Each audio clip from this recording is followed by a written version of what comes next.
seconds.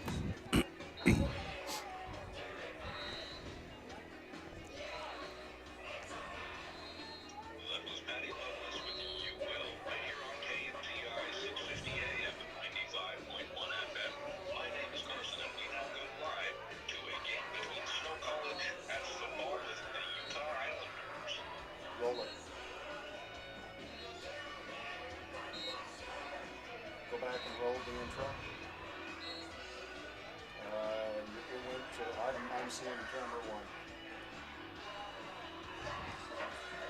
Ready when you are. There we go. Thanks, Jeremy. You got it, Jeremy? Yep. Okay, thank you.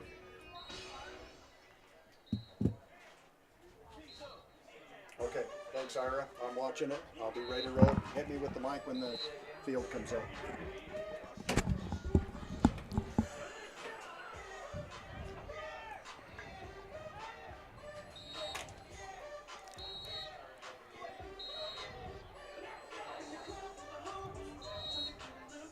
And a good evening and welcome to Badger football action on KMTI AM 650 and on Snow TV. Gary Chedester and Greg Sterner with you. A great way to start the season here.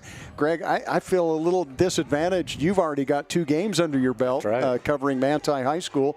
A couple of big wins for the Templars. I don't know if it surprised you, but I really wasn't expecting this strong of a start after all the key players they lost last year, but they look really good. I'm playing against 2 4A schools, from St. George, getting a couple of wins. Excited to be here for the Badgers to see what they can do this year as well. So the Badgers moved on a lot of players as well. Yeah. They've got a few key players on offense that are back, a few key players on defense that are back. None of them more important, I think, than Donnie Smith, a.k.a. Donovan Smith. He left. He went up to Weber State late in July, which kind of made it hard for the Badgers to recruit because recruiting's pretty much over by that time. Not sure what happened up there, but he came back and said, hey, I think I'd like to play one more year here, see if I can get some better offers and so forth. So luckily for the Badgers, Donovan Smith is back on the field. Honorable mention All-American last year, Donovan Smith. 2,500 yards, 26 touchdowns. The kid was a good ball player for Snow last year, a 9-3 record for the Badgers last year. And like I said, honorable mention All-American back at quarterback. You like to see that if you're a Badger fan. And he's got some help in the backfield with A.J. Tillman. We called his name a lot last year. Very explosive player. Runs hard. Just really runs hard. And they've got a couple of keys out at wide receiver as well. And a local kid, Reggie Frischnick, out there. And they're very high on Reggie. He's doing some good things. Yeah, you're talking first about A.J. Tillman, 500 yards last year, 10 touchdowns. Reggie Frischnick's listed number 1. A true freshman coming from Manti High School, a kid I've watched about every competitive game of tackle football he's played. I have a son that's Reggie's age, my son Kevin.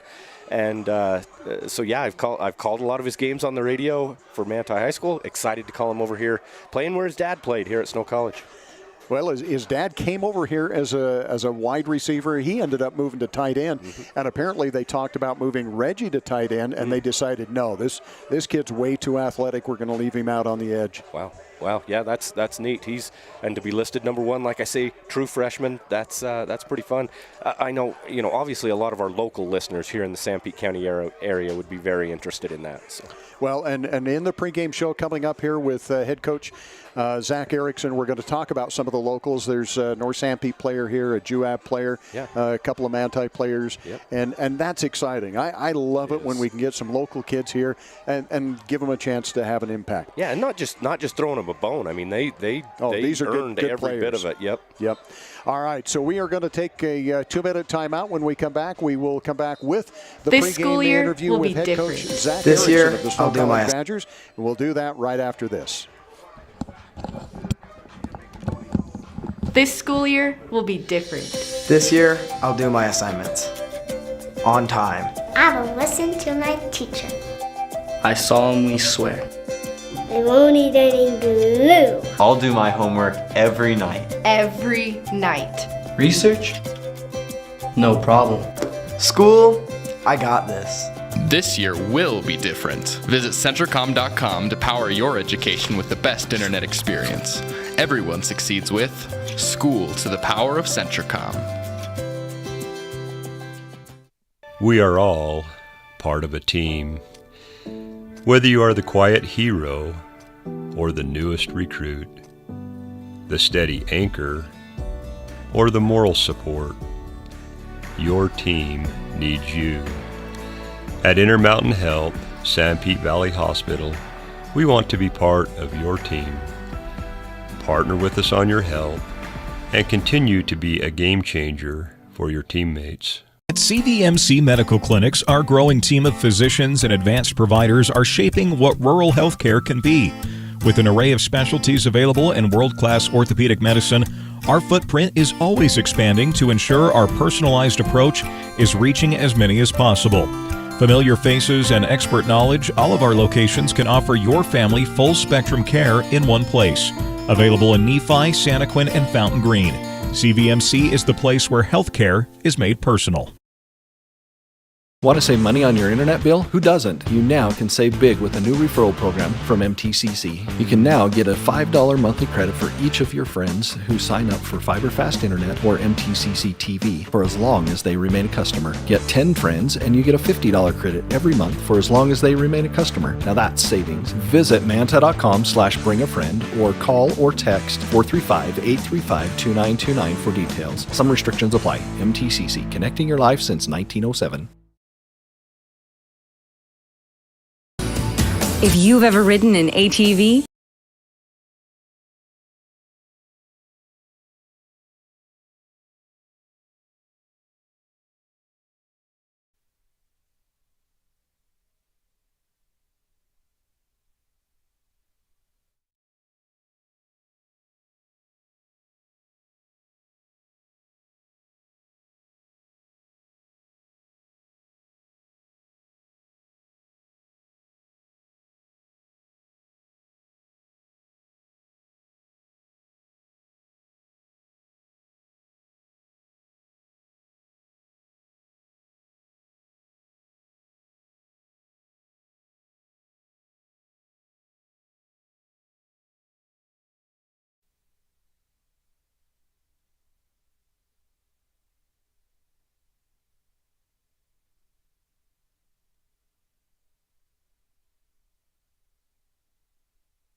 I thought there was only one way to do college. I knew I needed training to set me up for a great career, but I didn't have 4 years. Snow helped me discover that college doesn't have to be about sitting in classes, counting down the hours. They showed me a way to get the edge I needed, and fast. The best part was with their low-cost programs and tuition assistance, I didn't have to go into debt. I was able to earn my certificate and start working right away. Snow College. This is college.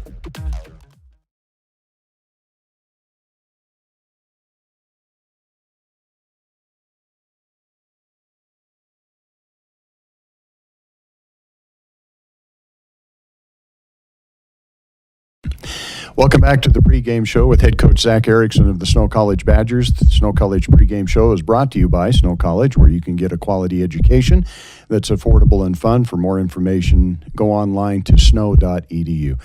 Coach, welcome back. Another season at hand here. You've gone through all the recruiting, the practicing, and I'm sure by now you guys are looking to hit somebody other than each other. Yes, we are. Kind of twofold. I can't believe we're already back. I feel like each off season goes faster and faster. But we've been at camp for 3.5 weeks, and like you said, we're definitely ready to see somebody besides ourselves. Kind of a big theme that we had during this camp was that the Badgers don't beat the Badgers, right? And that was kind of like our theme throughout camp. We have to be good and we have to be sharp, but we have to take care of each other in camp because we got a lot of new guys and a lot of guys trying to make a name for themselves and earn a lot of those starting jobs that were available. And so we had to really emphasize that we still have to take care of each other. Exactly. And so it's really good to finally be able to line up and go against somebody else. So we're excited. Now, it seems like at the JC ranks, there is always so much change from season to season. And last year, when you and I talked before the first game, you had a total change in your coaching staff. This year, you still had some changes, but not quite as much, which has got to help. Yeah. I've been pretty fortunate to kind of keep the core group of guys around. Defensive coordinator still with us. Recruiting coordinator, offensive line coach is still with us. So coming back from last year, Coach McFalls does the O-line. Coach Pulo's our defensive coordinator. He's back. Coach Pau, who's receivers, he's back. And then Coach Owens, who does our tight ends, is back. On the defensive side, outside of Coach Pulo, whole new defensive staff. Coach Ricky is our defensive line coach. Coach O'Neill coaches our secondary and is our special teams coordinator. And then Coach Jake Hill is coaching our linebackers.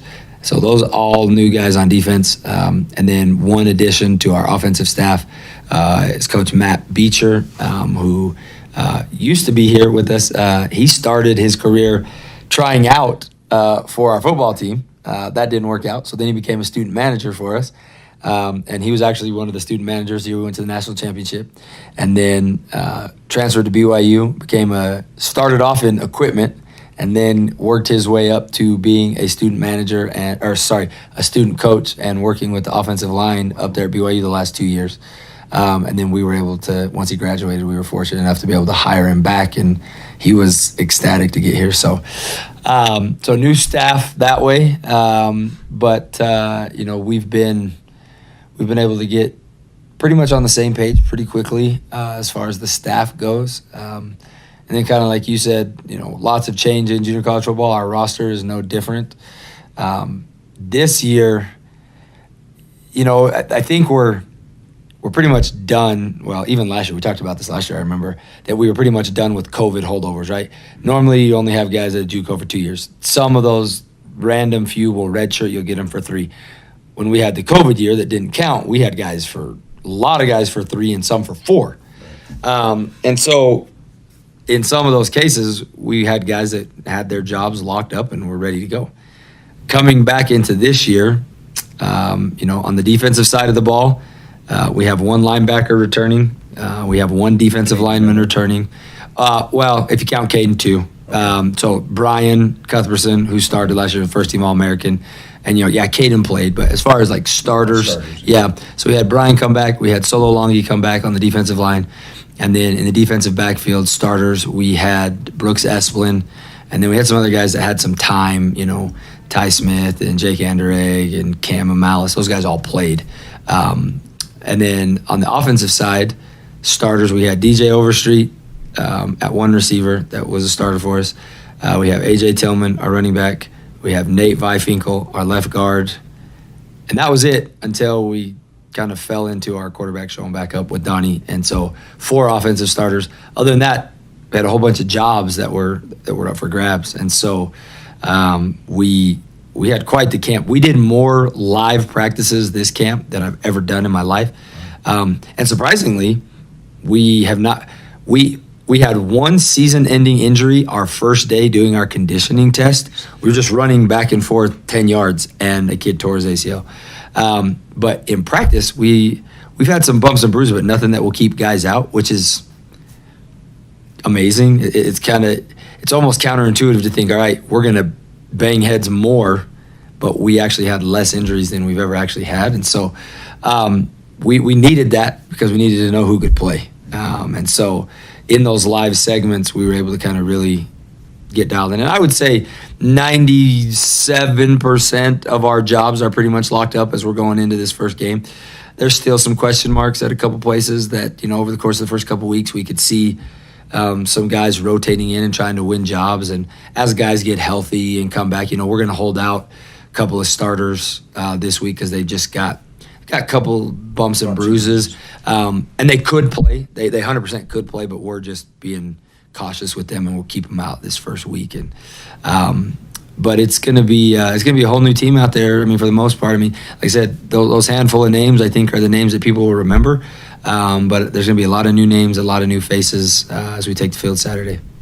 And this is just kind of a side note, and it's more to me not knowing what was going on. I had a panic moment when I heard about Jordan Pulo getting the internship with the Steelers. Yeah. I thought he was gone. and then when they said, no, he's coming back, he was just there. But that's kind of cool, and it's got to be a great exposure for Snow, too. Yeah. You and my mom did the same thing. My mom called me, and she said, when did Jordan get this new job? And I was like, what new job? She's like, he got hired by the Steelers. And then I had to go through. So the NFL it's called the Bill Walsh Minority Fellowship.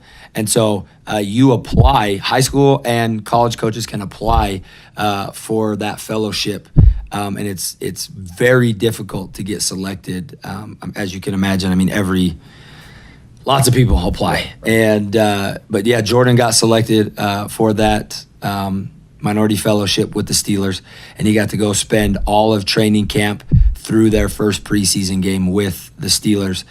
They actually wanted him to stay through the entire preseason, and he kind of told them, I kind of got to get back to my real job. And so, it was interesting because he was somewhat afraid because he had, as soon as they called him, he came right to me and says, hey, I just got selected for this. These are the dates. I told him, how do you feel if I were to miss, our first 5 days of camp? Is that okay? And I said, absolutely, if they're okay with that. And so he was a little nervous about presenting that to them, thinking they would maybe pick somebody else. But he, if you know Coach Pulo, he does a fantastic job, and I think they were excited to get him for that month. And so, yeah, he got to go spend that time, and he was the only special teams assistant that the Steelers had. So they have a special teams coordinator, and that's it. And so Jordan basically was second in command, working with their special teams all of training camp through their first preseason game. The day he got back, I was in his office for almost an hour just picking his brain, like, tell me about Mike Tomlin, tell me how they set this up, how did they do this? And we've already implemented probably 2 or 3 things that he's brought back from the Steelers, which has been, it's been just fantastic for him to be able to go out there and do that. And then, like you said, it's good that we're out there, that Snow College coaches. Not only do we have a Snow College alumni as the starting running back in Pittsburgh, but we also were able to have one of our coaches out there during training camp, and it was just a great time for Jordan. Good for us, good for everybody. Yeah, that's terrific. All right, so he's back. He is back. I've been sleeping better since I heard that, as well as your mom, I guess, too. Yeah. Let's go ahead and kind of move. We'll keep it right here, but let's move into talking about some of the locals. It seems like there are more locals on your roster this year than I've seen in quite a few years here at Snow College. Yeah, I think as we've all seen, the football in Utah gets better and better every year.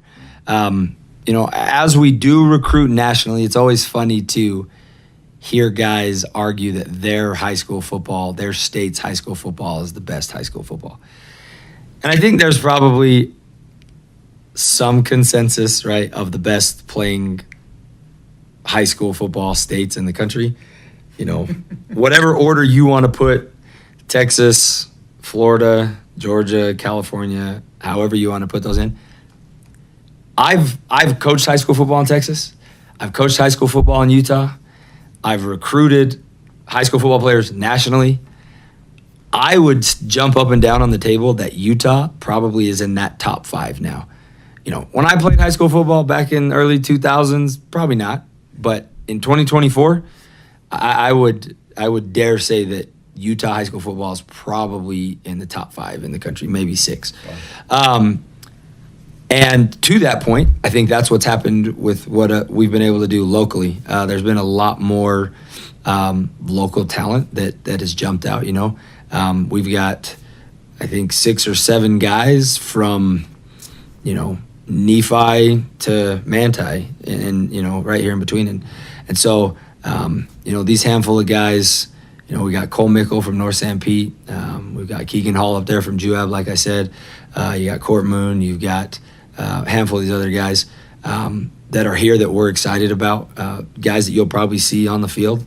But I will probably brag a little bit on one that has stood out probably above everybody else. And it probably comes to no surprise to the locals in town. But Reggie Frischnick has been probably I don't know if saying he's been the biggest surprise, maybe the most pleasant surprise. He had a stellar camp. Oh, yeah. Probably by day 3, he became the starter at receiver and has only continued to distance himself from everybody else. He's one that, as long as he stays healthy, we're kind of expecting him to have a big time season for us. It's very interesting. He very unsuspecting. If you just look at him, he might be one of the most athletic human beings I've ever met. Wow. So we did saying something. We did a Badger Olympics one night as a team activity, and the team became aware very quickly how athletic Reggie was. And we'll come to find out he had been a gymnast up until he was 12 or 13 years old. And so, you add that size, his strength, his speed, his flexibility, his agility, you throw it all out there. And, when we recruited him, because he played tight end in high school, and when we recruited him, we thought, okay, let's put 20, 30 pounds on him and make him a tight end. And that was kind of the plan. And that plan has been thrown in the trash, and we're going to make him a receiver. And so we're excited, and we're excited to see what he can do along with all those other guys. But like you said, this will be, one of the first times where, in recent memory, probably the last, and you may know better than me, maybe one of the last times that we had a big time local guy. You almost have to go back to Derek. Derek Wright. Derek Wright, right, from Manti. Mm-hmm. As far as being that big impact player on the football field, his brother Wes started for us too, and he was really good for us. But we've had some local guys that have come in and been able to play. But as far as being top guys on our squads, probably have to go back to, like I said, Derek or Wes, and now having Reggie be able to jump into that mold, it's going to be exciting to see what he brings to our team and how we can implement him into what we're trying to do. And we're excited. We're excited for this entire group, but doubly excited for the guys that got to stay home and play football. And so we're looking forward to not only what they bring to our team, but kind of this whole season with this group. We're excited about this group. It could be, cautiously optimistic. Could be pretty dang good. That's exciting to hear. All right, well, we're going to take a break here, a word from our sponsors, and when we come back, we'll have more on the Snow College pregame show right after this timeout. Welcome back to the Snow College pregame show with head coach Zach Erickson. You can get an education at Snow College with a great selection of online classes available as well. Visit snow.edu for more information. And, Coach, usually here we talk about the team at hand, which is the Utah Islanders, here to start off. But I also wanted to talk about the schedule this year. A challenging schedule for you, especially right in the middle of the schedule. You've got those four road games. Fortunately, you've got a couple of bye weeks scheduled in there, but you've got a tough stretch of games right in the middle of your season. Yeah, that's kind of when we went independent that we kind of knew that sometimes this was going to happen, and this was the way that it fell this year because we're usually not getting 2-year contracts, right? We're not getting home and home contracts. Every year we're trying to renegotiate games and find games. And so, kind of like you said, I mean, we go to Lackawanna, we come back with a bye, we go Butler, Iowa Western, we have a bye, and then is it New Mexico Military? I think that we go to in Roswell. And so it's like, all 4 of those teams they're going to be ranked. Well, you've got a national champion you've got 2 national champions in there. 3? Well, no, Lackawanna lost. I was going to say within the last 4 years. Yeah. And you've got a team that has played for the national championship. So that's a tough schedule. Yeah, it's But you knew you were going to have a tough schedule every year. Oh yeah, and that's what we want, right? We don't want. That there are, with what's going on, and you've seen sometimes we've had to schedule some of these other games, and but we want to be able to play the top NJCAA teams in the country, and so we've made it known very clearly throughout the country that we will play anybody, anytime, any place, anywhere, and so we kind of have to back that up this year. As like you said, that middle of that schedule is going to be a little rough, but I think we embrace that challenge. We look forward to being able to play those type of quality opponents. And, I don't care if I play them first, middle, or last, or we play them at home or away. You got to beat them anyways. Yeah, exactly. You got to beat them anyways. And so for us to accomplish our goals, we got to show up every Saturday and do what we think we're capable of doing. And but it's going to be, you'll see some new faces on the schedule this year as well. You can start with the Islanders and then some NJCAA opponents that will be new this year. Community Christian is coming down from Detroit. They've been around for a couple of years, but they've had some issues trying to get the school up and running and being accredited and having their eligibility. And they went out and they basically cleaned house this last off season with their athletic administration and coaches and brought in some respected coaches in the profession. Their new head coach had been at Murray State or Wayne State for 7, 8, 9 years. A Division II program up there in Michigan, and so he's pretty respected in the coaching profession. They've been very professional in how all of their dealings with us. So we're looking forward to being able to cultivate that relationship. Sussex Community College is going to be coming down from New Jersey. They've been playing for a while, but they've transitioned from playing in Division III up to Division I to where now they're offering scholarships and now they're doing all that type of stuff. It'll be interesting to see because they're going to team up now with there's a couple more football playing junior colleges on the East Coast now. So you'll have Community Christian there in Detroit. You'll have Sussex. You have Central Georgia, and you have there's one more in Georgia that have started football in the last handful of years. And so, I think that's good for football. I think it's good for the NJCAA. And so, we'll have those 2 new faces on our program. It's been a while since we've had Air Force Prep in Ephraim. That's exciting to get them back down here. That's always a quality opponent. And then kind of the regulars that we have in the Iowa Westerns, the Lackawannas, the Georgia Militaries, the Monroes, New Mexico Military. And so, those are the teams that I think that they feel the same way that we do, that you got to play the best to beat the best, or beat the best to, And so they don't shy away from playing us, and obviously we don't shy away from playing them. And so there are definitely still teams out there in the NJCAA that won't take my call. I was going to mention that because, and I almost hesitate, but sometimes we do get a little bit of criticism of the teams we play.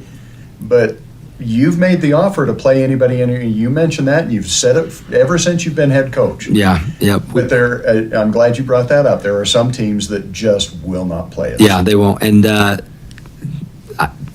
whether don't need to mention names. Yeah. But it's teams that we haven't exactly played. teams that we haven't played, and even teams that maybe we have played once that definitely won't want to do it again. Yeah. So for the first year, my first year, I'm on the Division I football committee this year. So I'm on the voting committee now. We had our first call last Monday, and it came up that I did not bring it up. Someone who is so the question was asked: when teams play a non-member school, should we take that into consideration in voting that week? One of our opponents that we play on a regular basis responded to that question and said, that depends on the team. When Snow beats a non-member school, they should get all the points in the world, because every one of you know that Snow would play every one of you if you would choose to play them. And yet, some of you still play prep schools. You could be playing Snow College, and you choose not to. So when you have the choice of playing Snow or playing Jair Prep, you should be docked for not playing a member school. It was very interesting because that's cool. Somebody else brought it up. Somebody else, that was their response to somebody else's question about how to vote in the poll. And, I was glad they answered it and I didn't have to. But I think that's kind of where we're at. It's like, guys, why are some of you playing prep schools when you could be playing us? Yeah. Right? And they refuse to play us. They have every excuse in the book as to why it doesn't work. And the problem is you know what? If it's the first time you'll play us, guess what? We'll come to you. And then we'll figure out a way to get you back to us. But if you'll play us the first time, we'll come to Hutchinson, Kansas. We'll come to Mississippi. We'll go to Texas. We don't care, right? We'll come to you, and then somehow, some way, we'll figure out a way to get you to return the trip and come play us. But they still refuse to join the ranks. But we're excited about our schedule. We kind of got a little sidetracked there. And those are things that I wanted to touch on anyway, so we got into it good. All right, so we just have a couple of minutes left here. Utah Islanders. You and I talked a little bit before we started the pregame here, but share with us a little bit about what this team is, what their goal is maybe, and how you see the competition. Yeah, so their founder and owner, his name's Chris Hemlin. He's been involved with semi-pro football here in Utah for quite a while. He wanted to try to go a different direction this time around and try to create a football program that maybe was more geared towards prep school setting, meaning gap year or guys that didn't get picked up out of transfer portals, but really focusing on college-aged players that maybe want to continue to play college football somewhere, instead of maybe the traditional semi-pro model that older guys. Every couple of years you see teams pop up and then they fizzle out. Chris is looking to try to really build this Islander team into something that's pretty sustainable. And we've seen we've got the Eagles down there in St. George, and we've got the Ogden Jets, and they've added another team from Goodyear, Arizona, the Wranglers, that are all unified in kind of their program. The Islanders are separate from that; they're not in that, but similar mold to where they think that maybe the prep school model is a better way to go. And what's interesting is here in Utah, you have the big three, right? You have BYU, Utah State. Then you have the small three, right? Utah Tech, SUU, Weber State. And then you have us, and as a junior college. West, there's not a lot of football options. If you go to the East Coast, Texas, the East, there's Division I's, there's FCS's, there's Division II's, there's Division III's, there's NAIA schools. There's a ton of opportunity for kids to play football. And I think, again, back to kind of my previous statement at the beginning of the show, Utah high school football is really good, and there's a lot of good players, and there's just not enough spots for everybody. And so I think that this model with what the Islanders are trying to do could maybe be a good thing. And so they're 1-0. They played their first game a week ago, and as they've gotten started, and we've had an opportunity to watch the tape and be able to see kind of what they have, and you can tell that group is different than some of these other groups that we've played, in the past. They've got a handful of guys that can really play, and for whatever reason aren't somewhere else. Sometimes when you play prep schools or non-affiliated schools, you can turn the tape on and there's not much to see. There was plenty to see with the Islanders this last week, and so it was good for us to be able to see them play. But I think this could be something good, maybe for football here in the state of Utah, and it won't be. I don't think it'll be something that competes with us as far as getting high school kids, but I definitely think there is opportunities. I mean, every year when we have a tryout, we have 100+ kids show up, and we tell 80+ kids, hey, sorry, we don't have a spot. And so I just think any opportunity that kids have to try to continue to play football and grow the game and love it, as long as it's done the right way, which, again, up to this point, Chris and the Islanders have done. We're looking forward to being able to play them, and who knows, we'll see if this is something that becomes long-term. I know that if we can play one of these games early, it kind of helps us get the jitters out and helps us kind of solidify some stuff. And I don't think it's a game that hurts us in the long run. When we're playing it this early in week 0, it's not really I think there's 6 games in the whole NJCAA this week 0. And so it's just an opportunity for us to get out and play and, like we said, stop beating up on each other. And so we think they're a pretty quality opponent, and we'll see when they get here, and we'll be ready to go. All right, Coach. 3 things that you want to get out of this game. That you want me to limit it to 3? Yeah, I do. We only got a couple of minutes left on the pregame. So your top 3 things that you would like to see happen, or maybe not even happen, but that you would like to see from the game to help you moving on to week 2. Yeah, I think first and foremost for all of us, because this is a hugely new group, is to just kind of get rid of the jitters. Like, let's play a game and get those first snaps out of the way. I think we're all very much looking forward to that first and foremost, because, these guys haven't done it together yet. You're not very experienced. Yeah, exactly. Yeah. And so while we're very, very talented, we're not very game experienced. And so that's number one. Get out there and actually play, and then, get the jitters out, start to build that camaraderie with the 11 guys that are on the field, kind of go from there. Number 2, kind of something we've kind of kept close to the chest. I don't know. It's not like we don't have drones flying around trying to figure out what we're doing. Iowa Western isn't sending spies over here, but that we know of, exactly. They might have spies. You're right. You're right. We have our first Aussie punter from down under, and he's amazing. And so I'm actually really looking forward to see what and how that translates into our football games. There's a whole game plan built around this. And so that's cool. So we'll see, I'm excited to kind of see where that goes.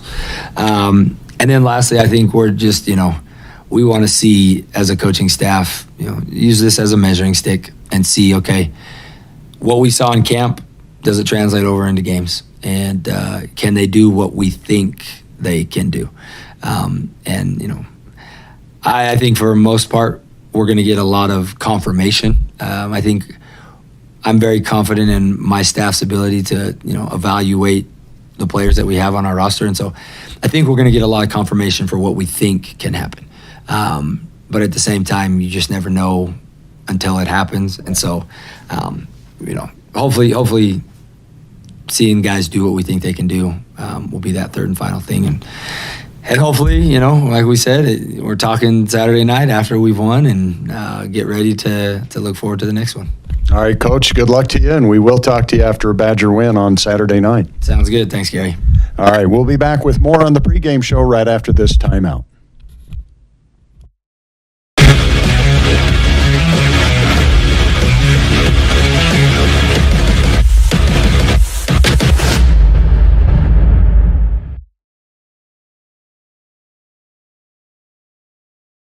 MTI AM 650. Gary Chedester and Greg Sterner with you. We apologize for the very beginnings of the pregame interview and so forth. I won't bore you with the details because I'm not even sure what happened other than we lost complete audio on a certain section of our broadcast equipment, so we had to make some adjustments. I apologize for that. But we are back and don't anticipate too many more problems, hopefully. It's the first game for us, too. I was just going to say. You're the only one that has the experience coming in here. There you go. But if you heard on the pregame show, the Badgers do have a very tough schedule. Taking a look at that, if you look ahead, the Badgers have a section in the middle of their schedule where they're going to be on the road for 4 games. They do have a couple of byes in there.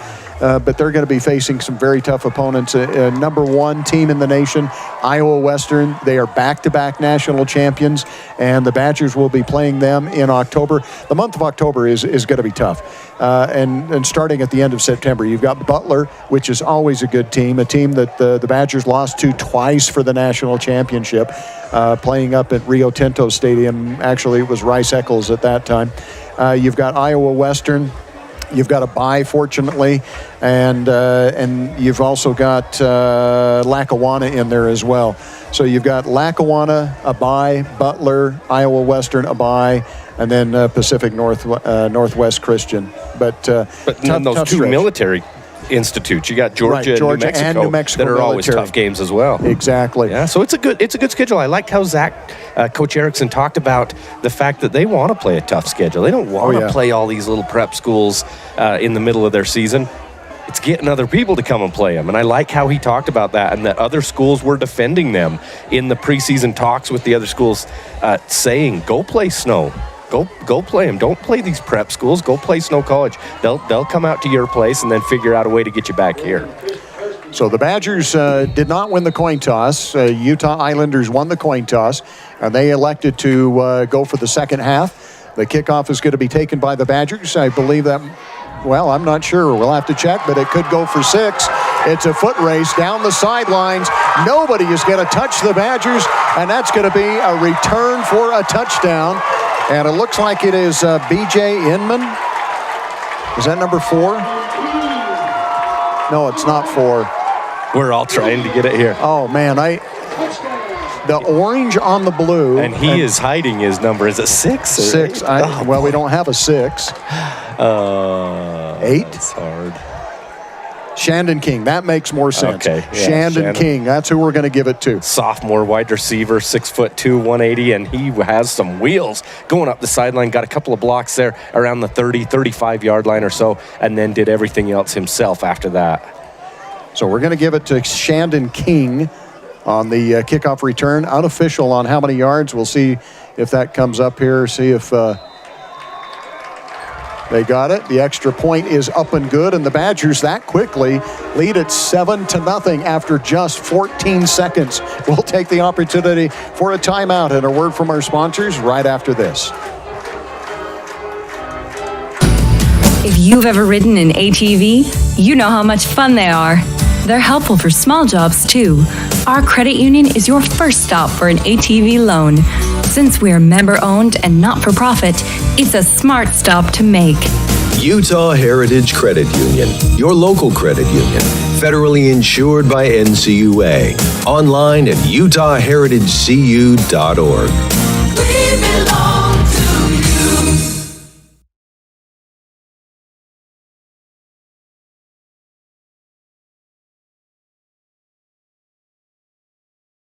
The Badgers have a kickoff return for a touchdown. I'm trying to check the live stats. And I guess that happened before they could get ready, too. it was, I would say, about 85 yards or so, about the 10 to 15-yard line. That's what I was thinking. But Shandon King with the kickoff return for the touchdown. The extra point is good, and the Badgers lead it 7-0 after just 14 seconds of play. Boy, if you don't have shell shock from that, I don't know what'll do it. What a way to start the 2024 season for the Snow College Badgers. So the Badgers now to kick it off. Islanders have 2 players back deep to receive. The kick is a low line drive kick that is going to carry into the end zone and out of the back of the end zone. And the Islanders will take over 1st and 10 at their own 25. So Shannon King's a kid. He's back for his second year here in Ephraim. He had a touchdown catch last year, 5 catches overall, and had a touchdown. He had one of those 80 numbers. He was number 88 last year and moved it to just 8. Dropped one of the 8s. Well, I'm getting in the mode quickly here, I guess. I should have just gone with you down to St. George and hung out so I got in the mode of football. It was a fun game last night. So the Islanders go with the single setback, 2 wideouts left, 1 wide out to the right. Long snap count, trying to draw the Badgers off sides. Badgers with 4 down linemen, come with some pressure, and they're going to get the sack. Getting in there first for Snow College was Jesse Wilson, sophomore defensive lineman, and he gets the first sack of the season for Snow College. So a lot of these guys that are playing for the Utah Islanders, it's not a prep school. I don't think it's like the St. George or the Ogden teams. I think some of these are guys that are a little bit older, aren't they? No, well, there might be, but the goal is they're going to become like the St. George school. Okay, all right. They want to be a prep school. They want to have the younger players. Okay. They want to help prepare them to be able to go on and get recruited for collegiate. When we've action. watched Snow play these prep type schools, the line has been the big difference. Right. And that's one of the reasons, and we'll catch you up here. Badgers with another play for a loss on that. But one of the things that happened last year, if you remember, Air Force JV canceled. Oh, yeah. Because they lost linemen. Yeah. They just did not have enough linemen to be able to compete. And you're right. That's what it is. The key is the O-line and the D-line with these prep schools. You can get a couple of athletes out on the outside or even a quarterback that can throw the ball, but, man, you got to give them a little bit of time. And they're just moving backwards. You know, they started at the 25. They're inside their own 15 now are the Islanders. 3 wide out split wide to the right, a single wide out to the left, and a lone setback to the left-hand side of the quarterback. Back to pass under pressure again and sacked again back to the 5-yard line. And guess who? Jesse Wilson again comes in from that defensive line position. There was pressure before that. I think Solomon Longy was there before that, but Jesse Wilson is able to wrap it up. Yeah, big number 19 out of Las Vegas. He just gets in there so quick. And the quarterback just didn't have any time. What do we got? Troy Menn, M-E-H-N there, Gary. Troy Main. It's the quarterback for the Islanders, but just no time to do anything. We don't have where he's from. We don't have any hometown previous school for the Islanders. But a punting situation, and right now you got to worry about that back line because you don't have the full depth. And now a flag. Did the play clock run out? Yes, yeah. Now you definitely don't have enough room. Yeah. Because this is going to be put back inside the 5-yard line at the 3. And this is where special teams might be able to pick up some points. The snap is good, and the kick is away quickly. Badgers are going to field it at the 37-yard line. Hit, but spinning away and breaking loose is Tristan Hudson. Hudson taken down. The ball is loose and goes out of bounds. Did the Utah Islanders recover it? They're acting like they did. Let's see what the officials call on that other side. Did it go out of bounds? Did he have possession before he went out? And he They're did. saying they did, yeah. Boy, the Badgers fumble it away. So the first turnover by Snow College. You had Aaron Mates just coming in there quick for the Islanders to not get a big hit there on Tristan Hudson.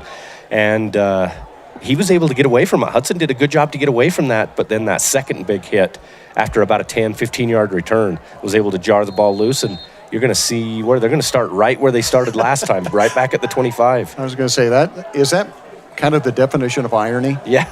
Just start right. You start at your own spot. 25, you lose yardage, you punt it away, and you get it back after the fumble at the 25. And now we have flags and we have an illegal procedure. So again, minus yards here for the Islanders. That'll move it back to the 20-yard line. So a tough break for the Badgers. They're losing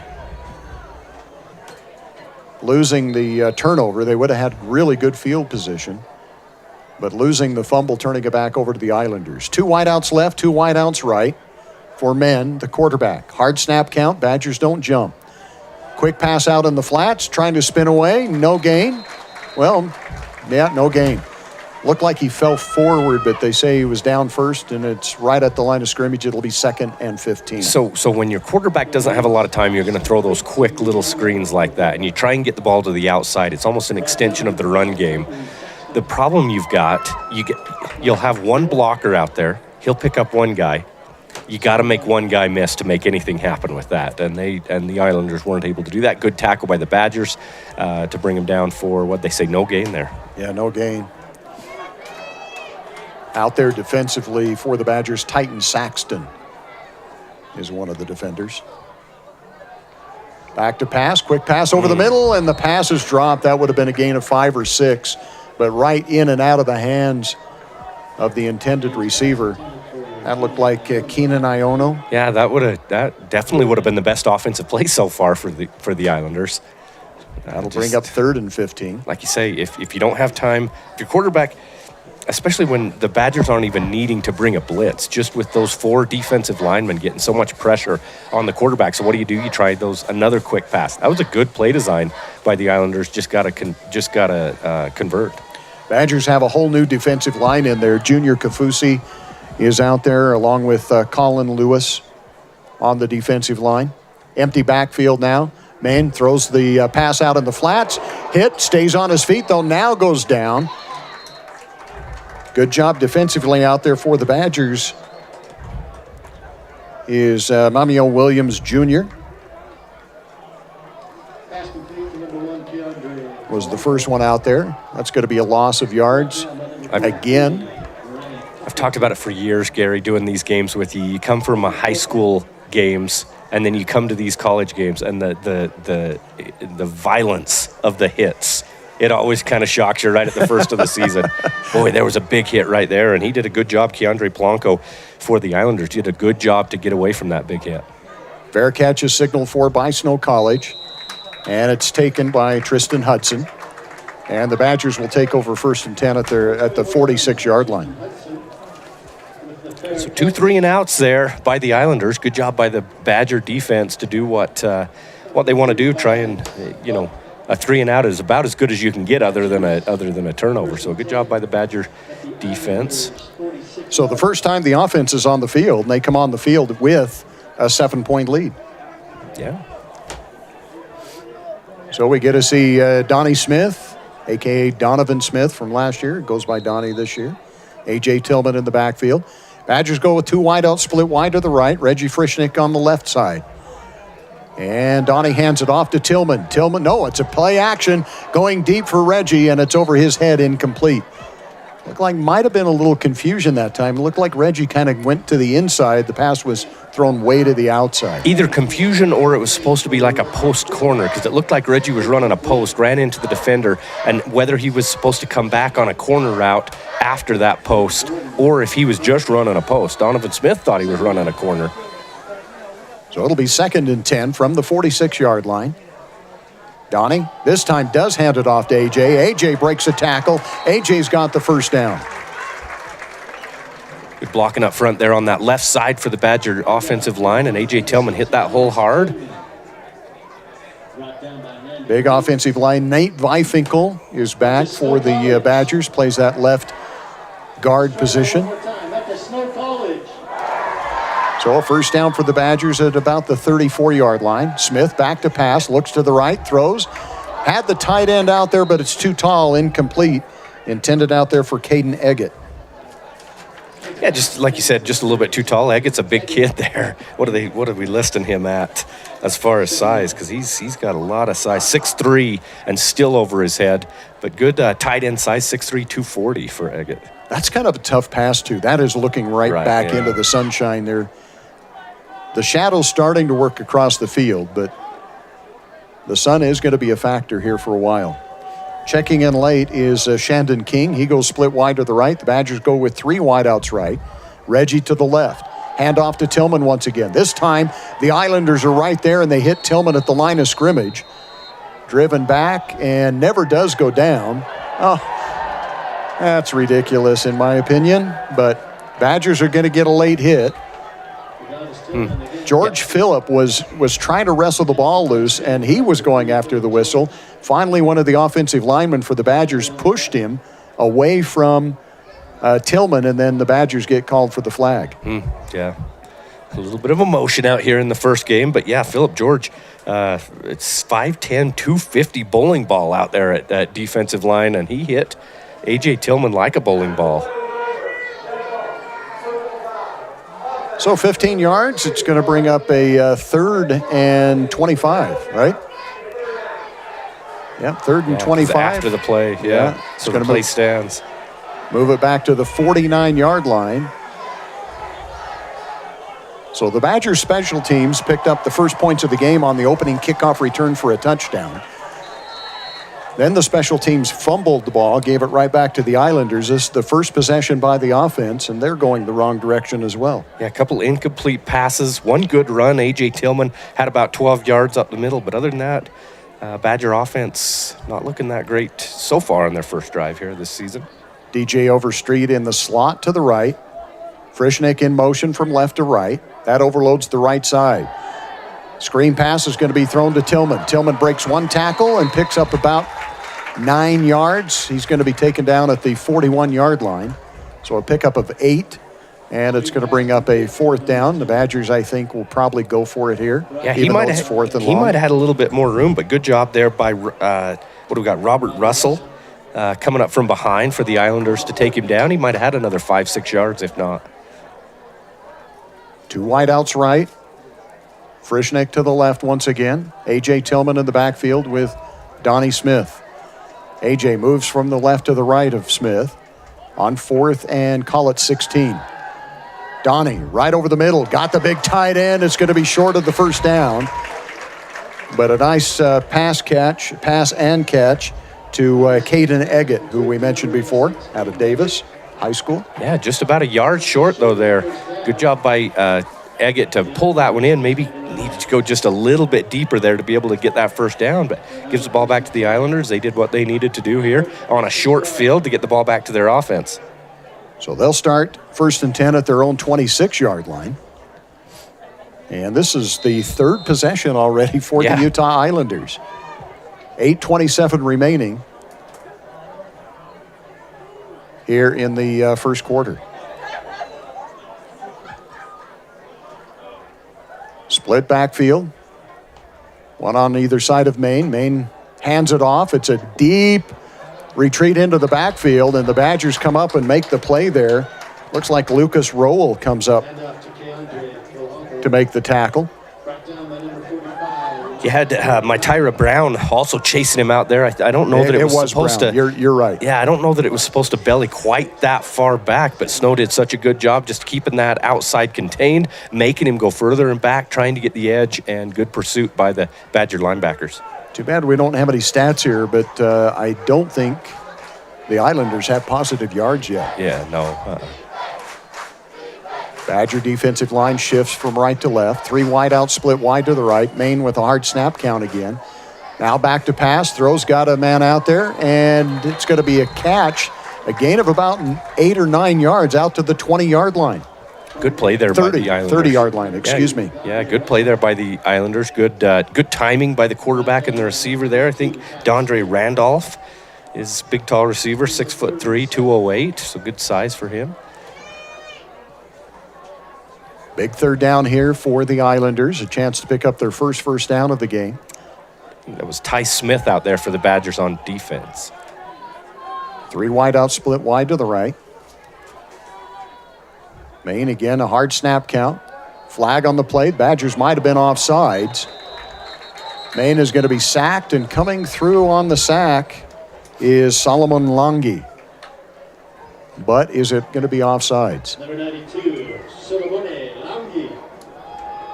Into the backfield. Oh, it's not on the Badgers. It's illegal procedure. So the Badgers are going to take the sack and force a punt here. Yeah, it must have been lined up wrong where they let that play go. And Badgers are able to decline it, obviously, take the result of that play and get the ball back after an Islanders punt. Single man deep for the Badgers on the punt. This is going to be an Australian-style punt, rolling out to the right and then kicks a low bouncing kick that takes a great Islanders roll. And it's going to come to rest at about the 34-yard line. 33-yard line is where they're going to mark it, and the Badgers will take over 1st and 10. Badgers need to try and get that offense rolling here. As we mentioned, A.J. Tillman had a nice run on that first possession that they had offensively, but not much else going there. Donnie Smith did have two completions. You had the little screen pass. Yeah. Then the one pass to Egbert, but see if they're able to get this going. Well, the Badgers come in with a new running back in the backfield. Is it Matt Wilson? 1st and 10 for the Badgers. Handoff to the right side, runs into his own blocker, but picks up about 5 yards. I think on the carry that time is Drew Patterson. Yeah, Drew Patterson, he was a kid that I think he get some time last year. Kid out of Corner Canyon, if I remember right. Got to look at my roster here, but yeah, Corner Canyon High School, so. 2nd down and 5. Badgers going deep down the sidelines over the head of the intended receiver, Shandon King, incomplete. Thought there would be a flag there. It looked like the Islanders jumped offside right there in the middle, right above the football, but there's no flag there, so he must have stayed out of the neutral zone. Yeah, it started very strange. Yeah. So it's going to bring up a 3rd down once again. 3rd and 5 for the Badgers. Single setback in the backfield, and that again is Drew Patterson. 2 wideouts left, 2 wideouts right. Low snap, but Donnie picks it up, goes over the middle, got a man there, and it's in and out of the hands of the intended receiver, and that is DJ Overstreet. Wow. Yeah, it looks like the Badgers are going to have to punt. So a couple of times the Badgers have had offensive possession. Obviously, they returned that first kickoff into the end zone to make it 7-0, but the 2 offensive possessions haven't gone anywhere. Well, the punt team wasn't coming out very quickly, but I don't think you want to try to go for it 4th in your own territory.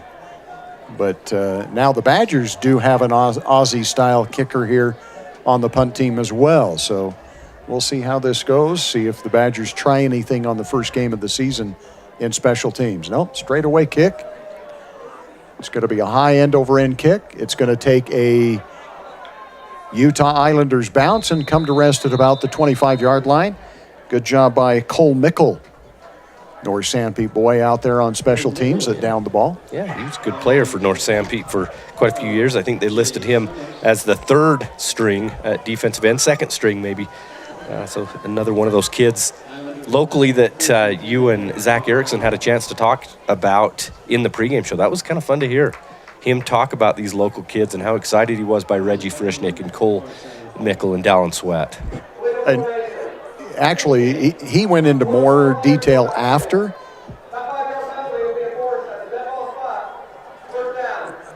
Penalty against the Badgers. I missed it. I was talking, but did you hear what he called? Didn't hear what it was. Yeah. A 5-yard penalty is going to move it up to the 30-yard line. Anyway, off the interview, he talked about Cole Mickle and how much he really, really likes what he's doing out there. He was a wrecking ball in high school. I called a couple of his games in high school at that defensive end position. He would dominate that side of the field for sure, and catching the ball. Good little tight end as well. Good little. Good big tight end.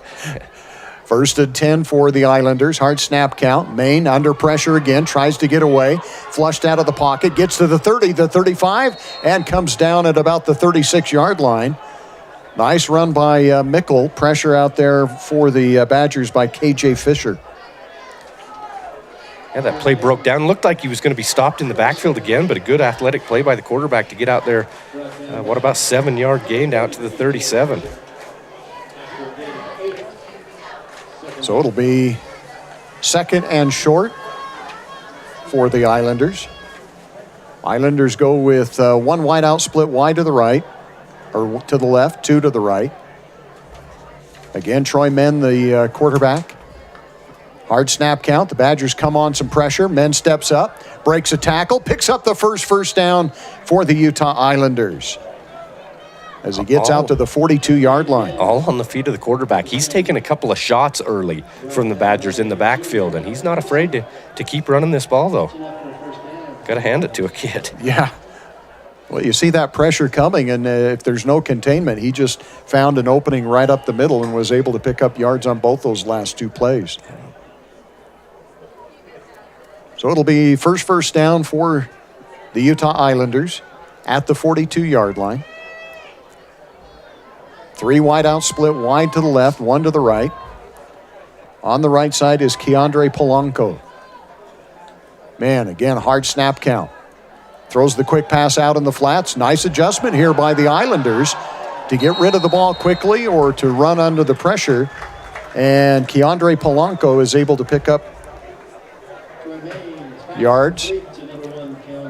Diego, greater run for the Badgers. Was able to make the stop there, but not after a really nice little move there to get a few more yards by Polanco. That'll be a gain of 6. It'll be 2nd and 4 out near midfield now for the Islanders. Really best offensive drive for either team so far. Right. Split to the right is Dondre Randolph. Badgers show blitz. They come with the blitz. It's going to be handoff up the middle and breaking tackles and getting near the first down. I think that was Polanco again. Yeah, and kind of a story of this drive so far is the broken tackles, both by the quarterback running the ball and then the receiver on the last one, and then Polanco right there running the ball. Another first down. So the Utah Islanders, the first team to pick up 2 first downs, and both on this drive. Mario Williams getting credit with the stop there for the Badgers.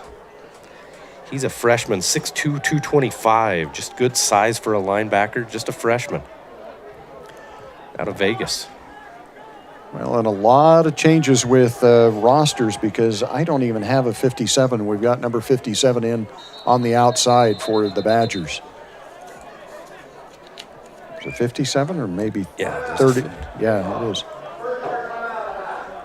So a timeout is going to be taken by the Utah Islanders. We'll take the timeout as well and have a word from our sponsors. We'll be back in 60 seconds.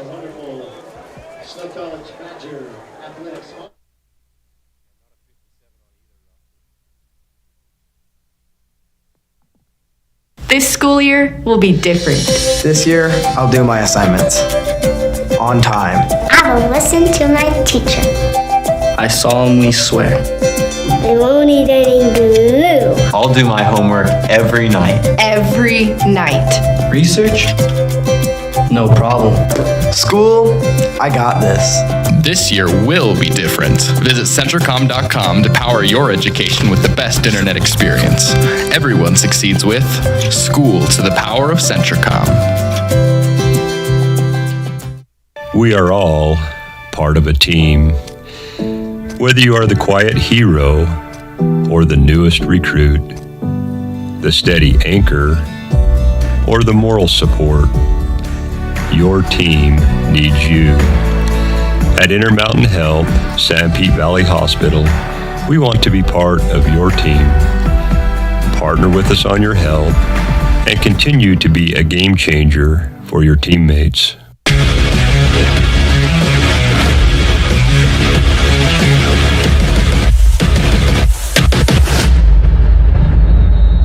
CVMC Medical Clinics, our growing team of physicians and advanced providers are... And they call off sides, but if there's no contact... Very similar. But if they're...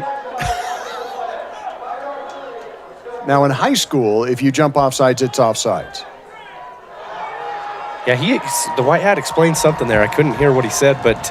there must have been contact? Yeah, maybe a little bit of contact with the offensive player. I think that's what he said. Okay, all right. Can't argue that then. 1st and 5 for the Islanders here as they're into Badger territory. Under pressure is Men, and Men goes down. Cuthbertson is there, and also in on the tackle is KJ Fisher. Yeah, KJ Fisher just got in there so quick. That looked like that first possession for the Islanders where they just didn't have any time.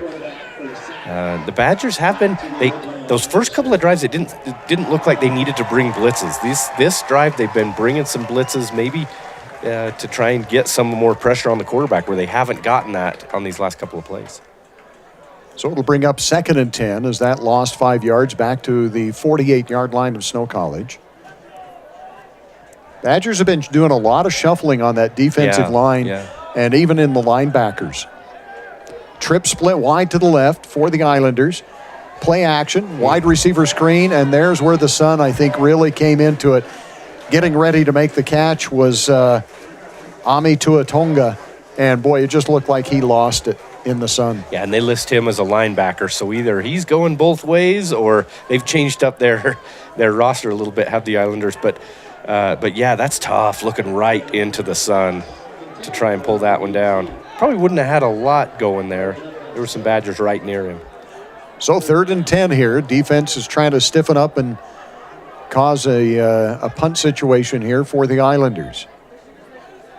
Again, a hard snap count, trying to bring the Badgers off sides. Men back to pass. Quarterback draw, runs into a blocker, breaks a tackle, still on his feet. Finally goes down as he gets inside the 45-yard line. Brian Cuthbertson is there defensively to make the stop after a gain of about 6. Yeah, talked about it multiple. It's going to be short of the first. Down to the 45-yard line. So talked about it multiple times about the missed tackles by the Badgers on this drive. And that one, you saw one more. It took the All-American Cuthbertson to come in and clean it up. So a 4th down here. Punting situation from the 45-yard line. Do you try something here, Greg? I'm kind of surprised they're not going for this. I was going to say, do you maybe try something here? Fake it? Yeah. Their defense has played so well, though, so why not just try and pin the Badgers deep? Nice punt. Great. High end over end kick. Fair catch signaled for and taken at about the 18-yard line. Good job out there making the catch by, again, Tristan Hudson. But 2 first downs for the Utah Islanders. And the Snow will have their worst field position of the game starting at their own 17-yard line. Yeah, 4 possessions for the Islanders so far, 4 punts. Badgers have had a couple of punts and then that one turnover on downs where they were in Islander territory but not able to convert on 4th down. Now Donnie Smith has another chance to show what this offense can do for the Badgers. Reggie Frischneck has been a starter. They have not targeted him yet in the game. Or the one time. Yeah, that's right. Went over his head. Nice move for the Badgers, breaking a tackle, 1st down, running away from the defense.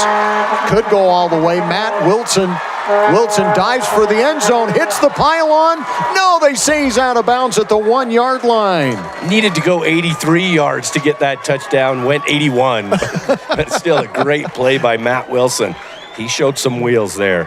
Redshirt freshman out of Broward County, Florida. Wow, biggest play of the game other than the kickoff return for the touchdown, but what a hole and what a run by Wilson. Do you reward him and give it back to him? Yes, you do. Right up the middle, he lowers the shoulder. They blow the whistle, though. They stopped that play before it got started. False start, so they're going to have to do it from the 6-yard line.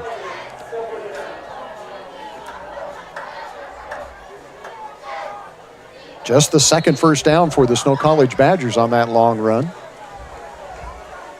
I still give it to Wilson. After you run that far and just get pushed out a yard short. They got 10 seconds on the play clock here, 20 seconds on the game clock, so they've got to hustle here. Down to 5. 3, 2, 1. Boy, they didn't get it. Nope, they took a timeout. We'll take the timeout as well. The Badgers lead at 7-0. We'll be back with the play in 30 seconds.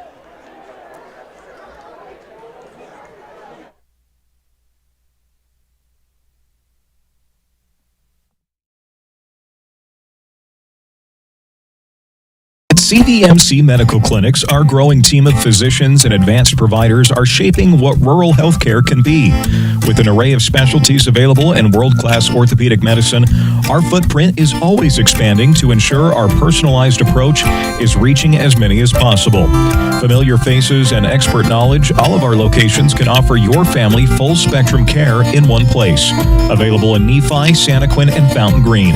CVMC is the place where healthcare is made personal.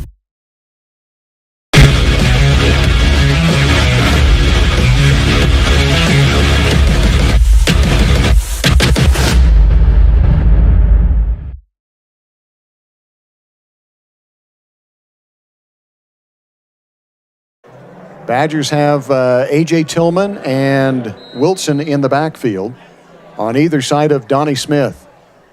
Donnie takes the snap, runs the option, hands it off, and that's going to be a touchdown. Wilson, as nobody touched him.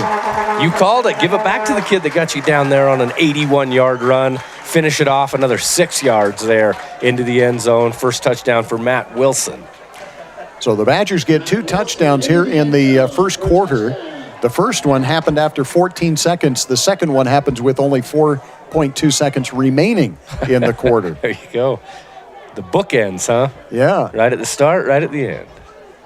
So only 4.2 seconds remaining. 6-yard run by Matt Wilson. The extra point coming up. The extra point is low, but it gets through, and the extra point is good. And the Badgers lead it by a score of 14-0. We'll be back with the kickoff right after this 30-second timeout.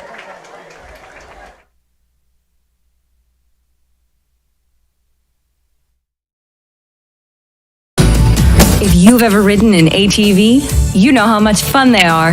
They're helpful for small jobs, too. Our credit union is your first stop for an ATV loan. Since we're member-owned and not-for-profit, it's a smart stop to make. Utah Heritage Credit Union, your local credit union, federally insured by NCUA. Online at utahheritagecu.org. We belong to you.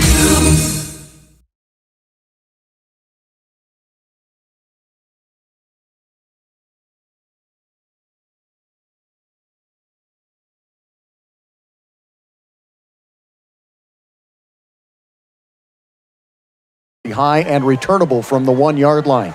Out to the 10, the 15, first contact made, breaks a tackle, and over the 20-yard line to the 22 on the return for the Islanders.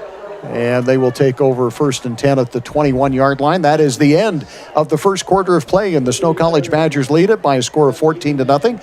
We'll be back with the start of the second quarter right after this 30-second timeout.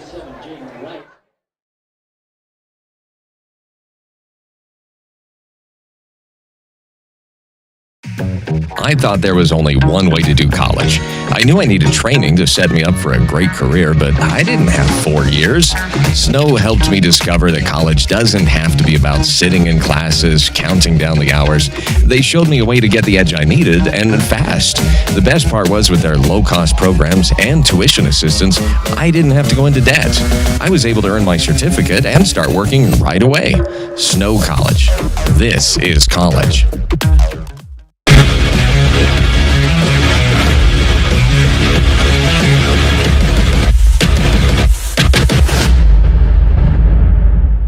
In the days of the mountain. Part of the second quarter, Gary Chedester and Greg Sterner with you. Snow College Badgers lead it by a score of 14-0 as we check that Utah Heritage Credit Union scoreboard. Utah Heritage Credit Union is your local credit union with offices in Moroni, Mount Pleasant, Ephraim, and Gunnison. Handoff goes nowhere. The whole Badger defensive line gets in there. Did the ball come loose? Boy, the Badgers are saying yes, and they're saying they have it. But no signal from the officials. Now they're going to talk it over. Are they going to say he was down? There's 11 hands pointing towards the Badgers. You need that 12th one. And now 12. All right, yep, you're right. You so the Badgers get the turnover. Wow. Yeah, that play looked like it was blown up right from the start, but then to rip that ball out before the Islander running back can go to the ground, just a good heady play by the Badger defense. was kind of a mass of humanity down there. It's not you're not going to be able to tell who ripped that out or jumped on it, but. So we're not going to have who caused the fumble or who recovered the fumble. No way. But the Badgers have it at the 16-yard line. So great field position here. Now can the offense put another 6 points on the board? A.J. Tillman in the backfield with Donnie Smith. Trip split wide to the right.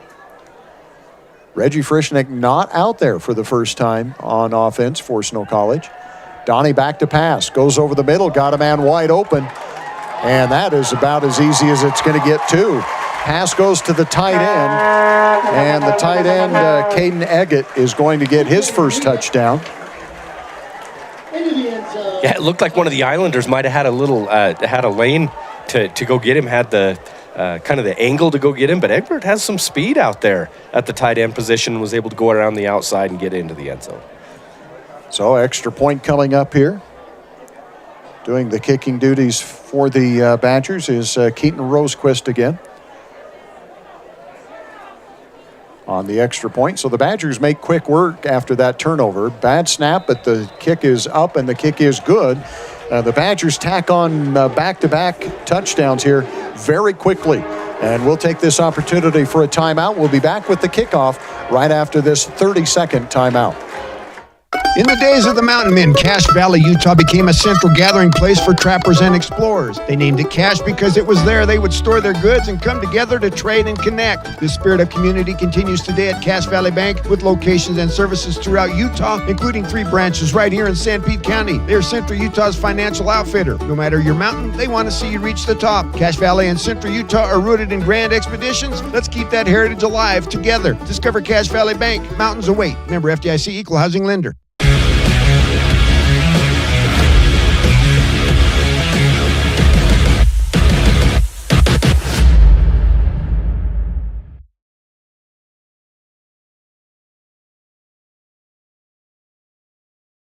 Yard touchdown pass play from Donnie Smith to Eggett.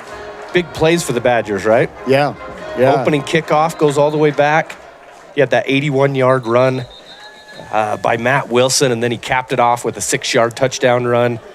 And then the fumble, and Eggett with the 16-yard touchdown catch. Just a little drag route to your tight end. I love those kind of routes. I love how low risk they are. And then to get a tight end that can run down the field like Eggett can, he'll be a weapon this year for the Badgers. I agree, and I'd like to see him go to the tight end a little bit more. They've had some good tight ends. Yeah. Kickoff taken inside the 10-yard line. Return to the 15, 20. Breaks a tackle, still on his feet, loses his footing as he gets over the 37-yard line. And that is Polanco, I believe, on that kickoff return. Yeah, just got a little bit too far ahead of himself. Went a little too faster than his legs could move. But a good return out to the 36. Polanco, 5'7", 170. Yeah, and some wheels. Elusive and very quick. Yeah, great start here for the Islanders, taking over 1st and 10 at their own 36. So as you mentioned, some big plays. At least the offense has really started to move here. They struggled on their first couple of possessions, turned it over on downs, had to punt it. But now it looks like kind of got things moving a little bit. Yeah. Flag on the play, quick pass out in the flats. Nice catch out there. Oh, my goodness. Batchelor Johnson, 5'9", 160-pound wide receiver with a great catch. Got to check that flag, though. It might be negated, but, yeah, good diving catch out there along the sideline. It's not for a ton of yards if it does stand, which it doesn't look like it's going to. But unfortunately for the Islanders, that is not going to stand. I think they said that was an illegal procedure. Too many men in the backfield, not enough on the line of scrimmage. So we ought to mention, I'm still working on getting in the mode here. The Mountain America Credit Union end zone has welcomed Shandon King, as Greg mentioned, on that 85-yard kickoff return. And Matt Wilson on the 6-yard run, and now Eggett on the 16-yard pass play. Mountain America Credit Union guiding you forward with affordable financial advice. Quick pass again. And Same that guy. This time, Batchelor Johnson, you're right. Yeah, another kind of not as dramatic of a dive, but had to go low for that one to get that one. Good quick pass. I think every time you and I do these games when Snow plays a non-junior college, like a prep school, it always comes down to can they execute quick, because you can't sit back in a pocket. It's not going to exist for the quarterback, so they got to do quick plays, and they've had a couple of nice ones here. Quarterback's going to keep it, men, and he falls forward for a gain of 2. That's going to be out to the 42-yard line. It's going to bring up 3rd and about 4. So then it's interesting to see if the Badger defense, if it is quick hitters like that, do you move up those defensive backs? Do you play a little bump and run coverage? I think if you're playing against a team that you're worried about going over the top on you, you don't like to do that. But It's interesting to see if they're able to move those defensive backs up a little bit closer to the line of scrimmage. Somewhat tight. They're giving a little bit of a cushion. Looked like they were walking up right when I was about to start talking. Tight on the far side, but on the near side here, a little bit of a cushion. And they go to the left, but a nice little swing route. The Badgers got caught defensively, not picking up that running back. Is that Polanco again? Yeah. I think it is, and what a great run. A big play. Well, if you were watching that, the Badgers watch this replay, the Badgers bring an outside linebacker blitz, evacuated right where Polanco was, right when he went out to that flat. Good job by men to just recognize that, dump it over to him, and he had a lot of room in front of him. Only had to beat Jet Solomon, and he actually broke the tackle from Jet Solomon. But then I think it was Cuthbertson downfield to kind of wrap things up once again. So 40-yard play right there. Biggest play of the game for the Islanders, I believe. Yeah. So it's 1st and 10 inside the 20. Flag on the play. It wasn't a delayed game. Yeah, they threw that. Illegal substitution. Yeah, you can't start the formation with 12 players and try to trick a defense, bring a corner clear out and then hurry and have one guy step off the field right before it snapped so that you only have 11, and that's what they had there. They had 12 men in the formation even before the ball was snapped. So that's going to be a 5-yard penalty, even though it looks like they only marked off 4. Should be back at the 23. Is that where they're at? Yeah, I guess it is. You're right. My eyes are playing tricks on me. It doesn't look like 5 yards over there, but it is. So back to the 23-yard line. 1st and 15 for the Islanders. Trip split wide to the left. Single setback with men. Hard snap count again. Men quick pass to the wheel route. Incomplete over the head of the intended receiver, who got knocked down by Cuthbertson, but no pass interference. Yeah, definitely uncatchable. Clear over his head. That was one where men could feel the pressure, and he just needed to get that one out of his hands quick, or he was going to take a licking. Well, they're in good field position here. You don't want to lose a ton of it. Yeah. 2nd down and 15. 2 wideouts right, 2 wideouts left. Badgers 4-down lineman on the 2nd down and 15. Again, a hard snap count. Man, under pressure again. Throws it. Got a little wheel route. Actually, just a little crossing route, and he ran into his own player. Is that Polanco again? I think against most teams, you're going to see that develop just a little bit longer. Men had to throw that quick. Normally, you're going to see that outside receiver come inside and then hope that you maybe have the Badgers run into each other and have a little bit of room up the sideline. But still not a bad play there, about 6-7 yards? Give the credit to Batchelor Johnson on the reception once again. 3rd down and 9. Man looks to the right, flushed out of the pocket, looks downfield, keeps it, tries to pick up the 1st down, but he's going to pick up maybe about 3-4 yards. It'll be a more manageable 4th down play here from about the 15. I'm trying to see who made that tackle out there on the outside, number 36 for the Badgers. That's Caden Miller, sophomore linebacker, another one of those with pretty good size, 6'2", 230. They also say Hervin Lewis in on that one, another Florida kid for Snow. Corner out there. So going for it here on 4th down are the Islanders. Hey, you're down 21-0. You got to try to get some points on the board. 3's not going to do much for you. So a big 4th down here. 4th and call it 7. Man looks to the right, now wants to roll out to the left. We got a flag. This is going to come back. hit as he throws it. It's caught. What a great catch. And too bad that's going to all come back. Well, there's three flags out there, but one's going to be a holding against the Islanders, and then he threw it past the line of scrimmage. Line of scrimmage was at the 15. I think he let that one go just past the 15. Now, the way that rule works is if you've got any part of your body behind the line of scrimmage, it's still a legal pass, but I think his whole body was a yard or two down the field, and you could see where that flag is. Is right at the line of scrimmage. Yeah, just past the line of scrimmage. Yeah, where he was. Yeah, you're right. Can we see that again, Ira? Ira running the game here for us. Here we go. Thank you. So the line of scrimmage was the 15. That was closer than I thought. It is a lot closer than I thought. Defensive holding.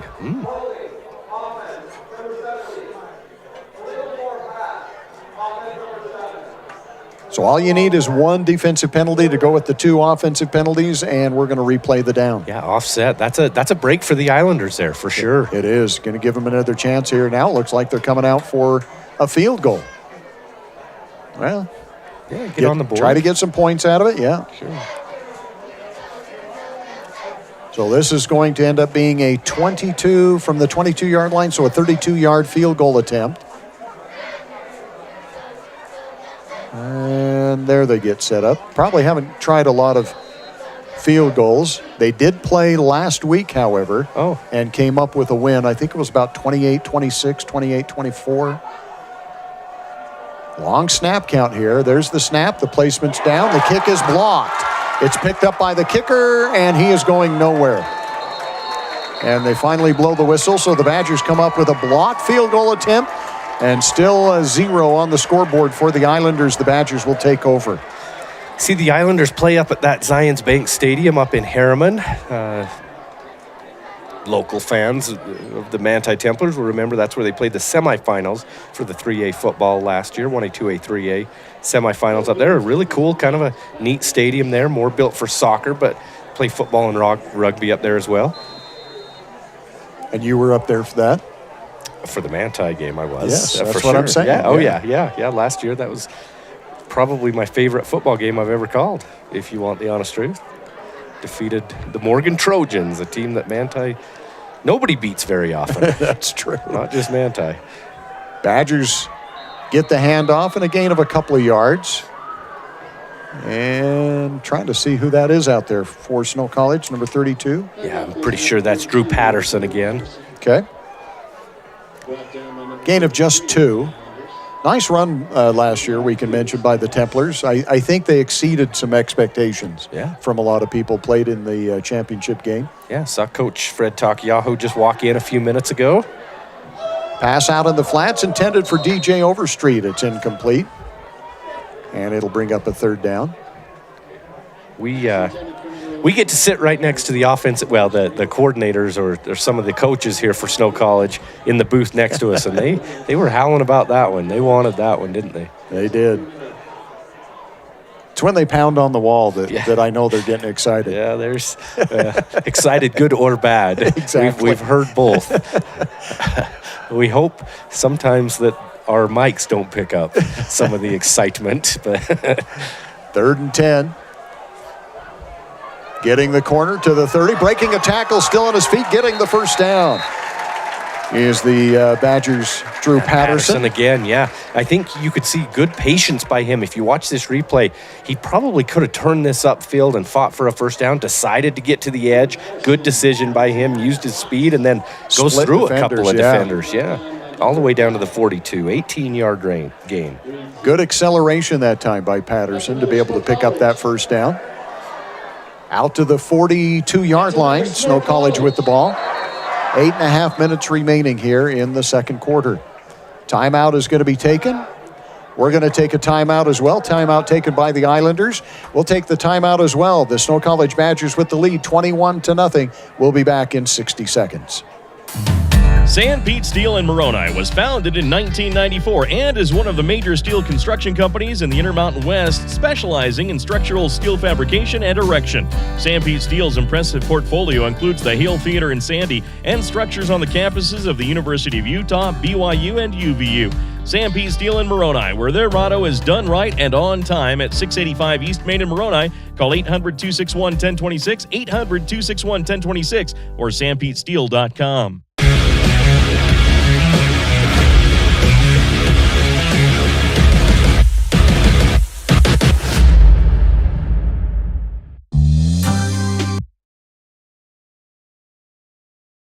Action. Gary Chedester along with Greg Sterner bringing you the action here tonight. Snow College Badgers, as we take a look at the scoreboard, the Utah Heritage Credit Union scoreboard, Snow College 21 and the Islanders nothing.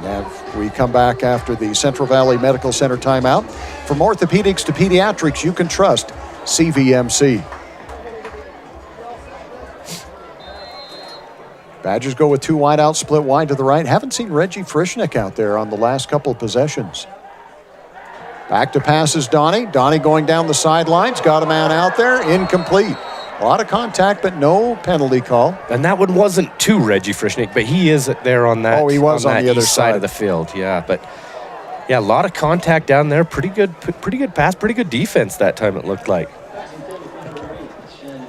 Shandon King, intended receiver there. He had that opening kickoff return for a touchdown, showed off his wheels on that opening kickoff. DJ Overstreet and Reggie split wide to the left. DJ in the slot to the left. On 2nd and 10 here for the Badgers. Handoff. Patterson. Patterson gets a good gain, a gain of about 8 right out to midfield. And that'll give a short third down coming up.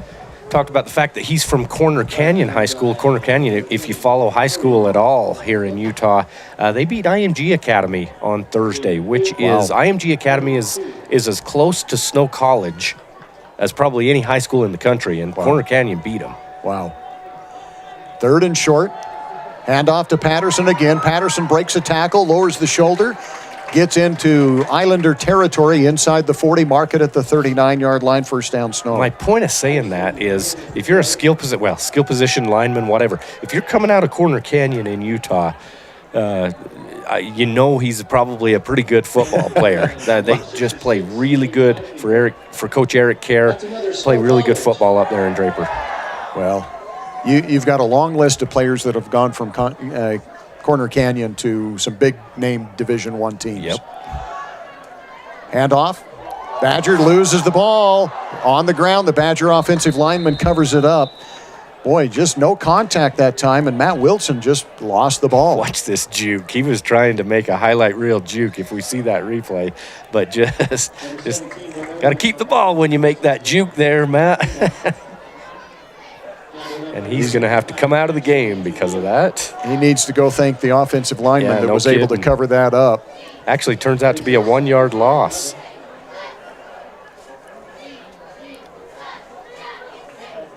So from left to right, Reggie Frischnick, DJ Overstreet on the near side, King. And in the slot on the right, I think is, I'm not 84. sure. He was 84? Yeah, he was the intended receiver that time, Mikhail Paiva. 5'11", 175, kind of built like I'm hoping I'm getting the 8 right there. Gosh, those numbers are hard when they're on the front. But Paiva looks he looks like a slot receiver out there. Usually they're kind of the shifty, a little bit quicker kids, not the big tall receivers on the outside, but kind of fits that mold well. So 3rd and 11 for the Badgers here. Donnie in the shotgun formation. Brings a man in motion from right to left. Play action. Quick screen pass out to King. King still on his feet, and he's going to be just short of the first. Well, he's going to be a lot further short of the first down than I thought he was. I thought he was within a yard or two. It looks like it's going to be more like 3. Yeah, makes the 4th down try a lot easier. What, about 6-7 yards on that pitch and catch? you had offensive linemen down the field blocking for him, but they kind of got ahead of the defense. They were blocking a little bit further. They needed to block that second level instead of getting into the third level of the defense. So the Badgers go for it here on 4th down. Split to the right, A.J. Tillman. Tillman stays on his feet. Did he step out of bounds? Yes, and then he's driven to the ground. But he does pick up the first down. A.J. Tillman gets inside the 25-yard line.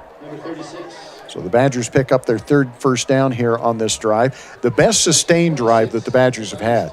Now, they've gotten in the end zone 3 times, once with special teams, once with a short field, and once on a really big play. This is the best sustained drive that we've seen. Yeah, to see multiple plays, multiple formations out of the Badgers, see not just one big play here or there to get all the way down the field. Blitz coming right up the middle. Smith goes to the end zone, got a man wide open, touchdown Snow College. Caden Eggett again. Eggett on the touchdown. That's going to be a 21-yard touchdown pass. Yeah, Donnie Smith, just watch how he just floats this thing. He sees Eggett is wide open, just needs to get it over the top of the defense. There's no reason to throw a fastball right there. You're just lobbing that thing up, letting your big tight end go get it like he did. 2nd touchdown now for Caden Eggett, both here in the 2nd quarter. One of the things that I think is showing the maturity of Donnie and getting that second chance here to come back and play a 2nd year is that pass right there. Yeah. With experience. As you mentioned, just a floater. You're not trying to throw a frozen rope to him. Have a little bit of touch, get some air under it, let him run under it, or use his size to be able to go up and get it. So the Badgers scored again, 28-0, as they get into that Mountain America Credit Union end zone. Mountain America Credit Union guiding you forward with affordable financial services and expert advice. Details available at macu.com as we check that Utah Heritage Credit Union scoreboard. Utah Heritage Credit Union for auto, ATV, mortgage, and new home construction loans. Be sure and check with Utah Heritage Credit Union. Badgers also get a Douglas Dentistry first down on that play as well. You do score the touchdown, but it's more than a first down, so you get the first down and the touchdown. They do end up with 4 first downs on that drive. They start at their own 22-yard line. That's the kind of Snow College drive that you like to see, Greg. And we've got players of the game coming up at the end of this game. Little Caesars, player of the game. Sam Pete still man of the game. Caden Eggett, definitely in the running. Oh, yeah. For that player of the game. So do we get to play What's in Greg's Head, too? You sure can. That's a Tanner. Did you coin that, or did Tanner Wilkinson coin that? I think Tanner coined that, didn't he? I don't know. I give you a hard time. It might have been you. Well, we talked about it. Nice hit by the Badgers on the kickoff. I teased you about it a few years ago because you would always let us go on and on about who we were going to pick for the player of the game. Yeah. Oh, Pine. And then you would choose somebody else. You would say, "Yeah, thanks for your input, but I'm going to choose." When I was the boss, that's what I do. You're the boss here, so we should play What's in Gary's Head.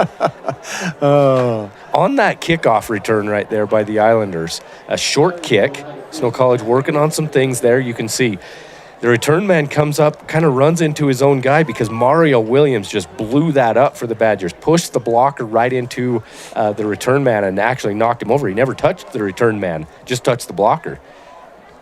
Well, there's more than one way to tackle. Hey, there you go, yeah. Man, pass out in the flats, incomplete.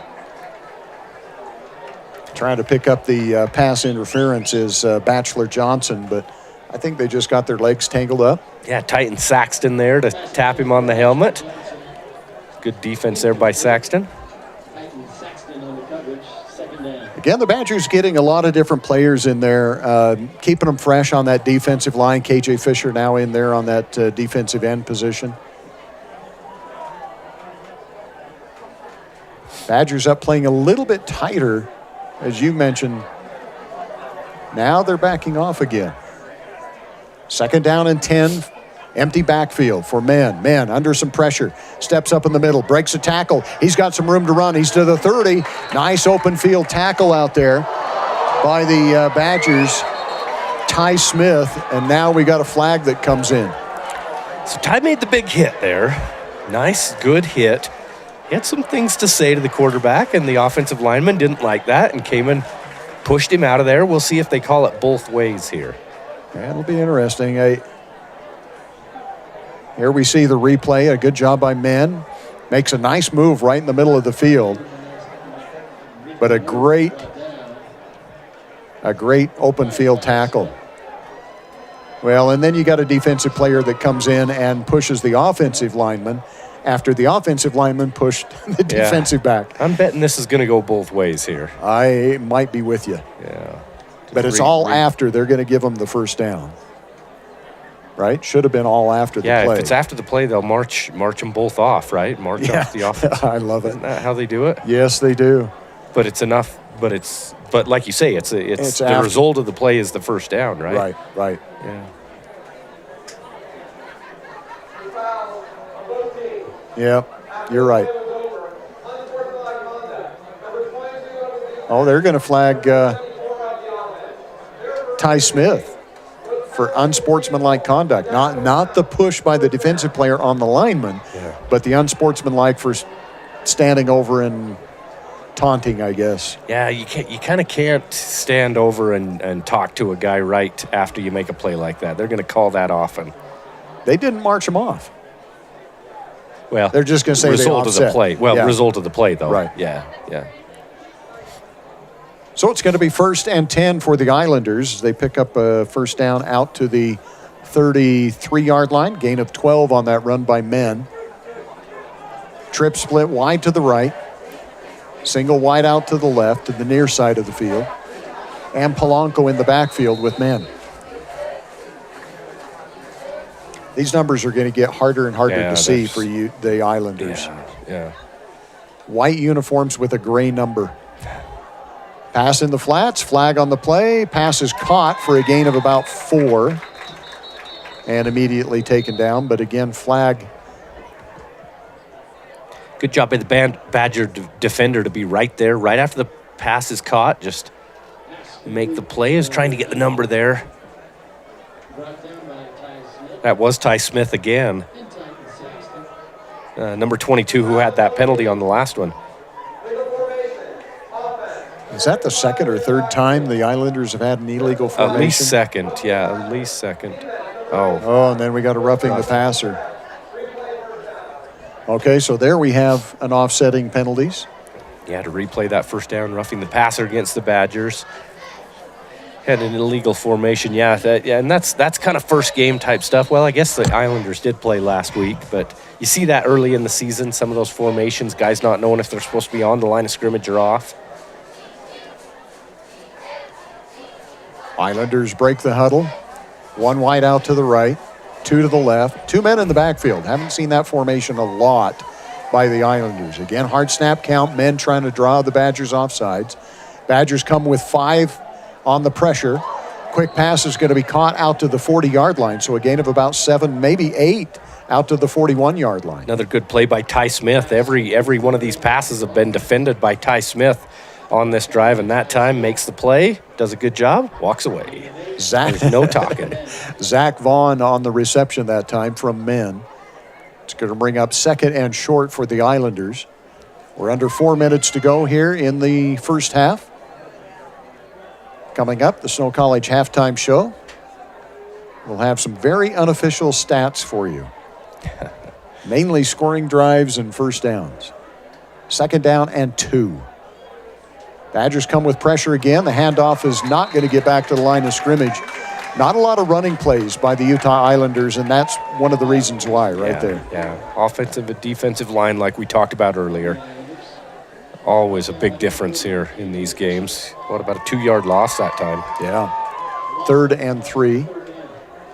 But the Islanders have been pretty successful at speeding that up and getting those quick passes, as you mentioned. Yeah, that's about the only thing that's worked offensively for them. 2 wideouts go out wide to the right for Men. A single setback in the backfield with him. Got kind of a wing player on the right side of the formation as well. Handoff straight ahead on a draw play, goes nowhere. I'm not sure why you call that. You just tried a running play, didn't go anywhere. You try it again and lose another yard. It's going to be 4th and 4. Trying to see, is that 45? Matea Brown. That sounds about right. Big hit, yeah. Out of Pleasant Grove, Utah. So 4th down here, and it looks like the Islanders going to go for it. Going to run the clock down a little bit. We're down to 2 minutes to go here in the first half. 2 wideouts left, 2 wideouts right. Badgers shift defensively. And now a timeout is going to be taken. Yeah, timeout taken by the Islanders. We'll take the timeout as well. This will be a Central Valley Medical Center timeout. From orthopedics to pediatrics, you can trust CVMC. Call 435-623-3200. We'll be back in 30 seconds. Visits to the dentist cause great anxiety and fear in some people, further jeopardizing oral and overall health. This is Dr. Douglas. We not only deliver optimal dental care, we make you comfortable while we do it. Douglas Dentistry's patients love listening to music or watching a movie during treatment. Some patients prefer nitrous oxide or laughing gas or conscious sedation. Call Douglas Dentistry today, 283-3800. That's 283-3800. Find us on Facebook or click on douglasdentistryephrem.com.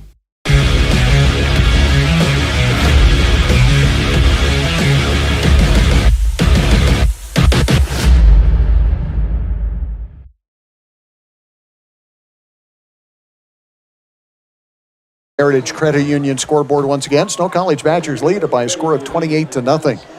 And the Islanders change their mind. They're going to punt it away here with 2 minutes remaining. Badgers back deep to receive, standing at the 25-yard line. And I asked you this once before. Do you try something here with 2 minutes to go? This side of the 50, I don't think you do on your own side of the 50. Maybe if you were down on the Badger 40, you would think about it. But and now we have a flag on the play. Is that going to be delay? It's another substitution problem? I'm waiting to see here. I think they do. They have 12. 12, Yep, illegal participation. Well, we had D-Bob Bailey trying to get the crowd fired up with his go-to chant. His patented chant? Yes. You got to love D-Bob. If you love sports, like D-Bob loves sports, you go to a lot of sporting events. North Sanpete, Manti, Snow College, it doesn't matter. If it's a sporting event, it's game. High snap. Ooh, I thought they were going to go for it. Late kick. And it's going to be a good kick. It's going to take an Islanders bounce. Now it's going to come to a stop. And so we're going to have 2 penalties here. When you see the referee take off the hat, that means he saw 2 things. Yeah, and one, I think the first one's going to go against Snow College. On the return team, I think there's probably a unsportsmanlike, and then the retaliation by the Islanders. Unless they're both against the Islanders. The second one is definitely against the Islanders. Second one is definitely. I did not see what happened on the first one. Boy, a punter, when he does that, once he leaves the pocket, or once he leaves the area that he kicks in, he becomes a runner, correct? You can, yeah. And so once he kicks it, there's no running into the kicker. I mean, there is, I guess, if it's far enough away, but he cut that pretty close. Yeah. Pretty brave. One nice thing that does for a team, though, obviously, is it gets your team down there to be able to stop the return team quickly. I mean, there's usually not a return when you get a good Aussie kicker like that. And especially when he kicked it like he did there, kick it away from the return man and get some roll on it as well. So we're having a long discussion here by the officials. University of Utah's had quite a few of those punters like that, and it just even if you get 5 less yards than you do the booming big leg kick from the not the pocket, but just standard kick, just stationary. Even if you get 5 less yards, you're just taking away a team's ability to try and return a kick, or return a punt. Well, Utah placed trying to remember his name. Yeah, and he's in the NFL right now. Yep, Mitch Wisnowski. But you're right. The Badgers have had several of those Aussie kickers. And I think, isn't Matt Gay on a team as a kicker? He's a kicker, not a punter. But he was on the Rams. He might not be anymore, but I know he was on the Rams. Well, we're taking a long time here to get this, but we ought to mention, thanks to our regional sponsors, Sanpete Valley Hospital, Douglas Dentistry, Little Caesars, Risk Managers Insurance, Cache Valley Bank, Utah Heritage Credit Union, with offices in Mount Pleasant, Ephraim, my favorite branch, the Ephraim branch, Gunnison, and also in Moroni. And it looks like we're going to march this off against Snow. Or we're just going back to where the ball came to rest. There is a lot of confusion here. And a smart radio. Yeah, a smart broadcaster would take a commercial break right here. It's hard because you don't know the second you do it. Well, it's hard because the second you do it, they're going to come back and we're going to be ready to go, and then somebody's going to miss the play, and we can talk about a lot of things. You mentioned player of the game, Little Caesars player of the game. We'll have that for you coming up on the post-game show. For pizza fast, fresh, make a pit stop at Little Caesars. And we have a Little Caesars pizza in here right now. I can smell it. It smells pretty good. That's right. So here we go. We have 3 of them, Gary, by the way. Do we really? Yeah, or 2 at least. Personal foul.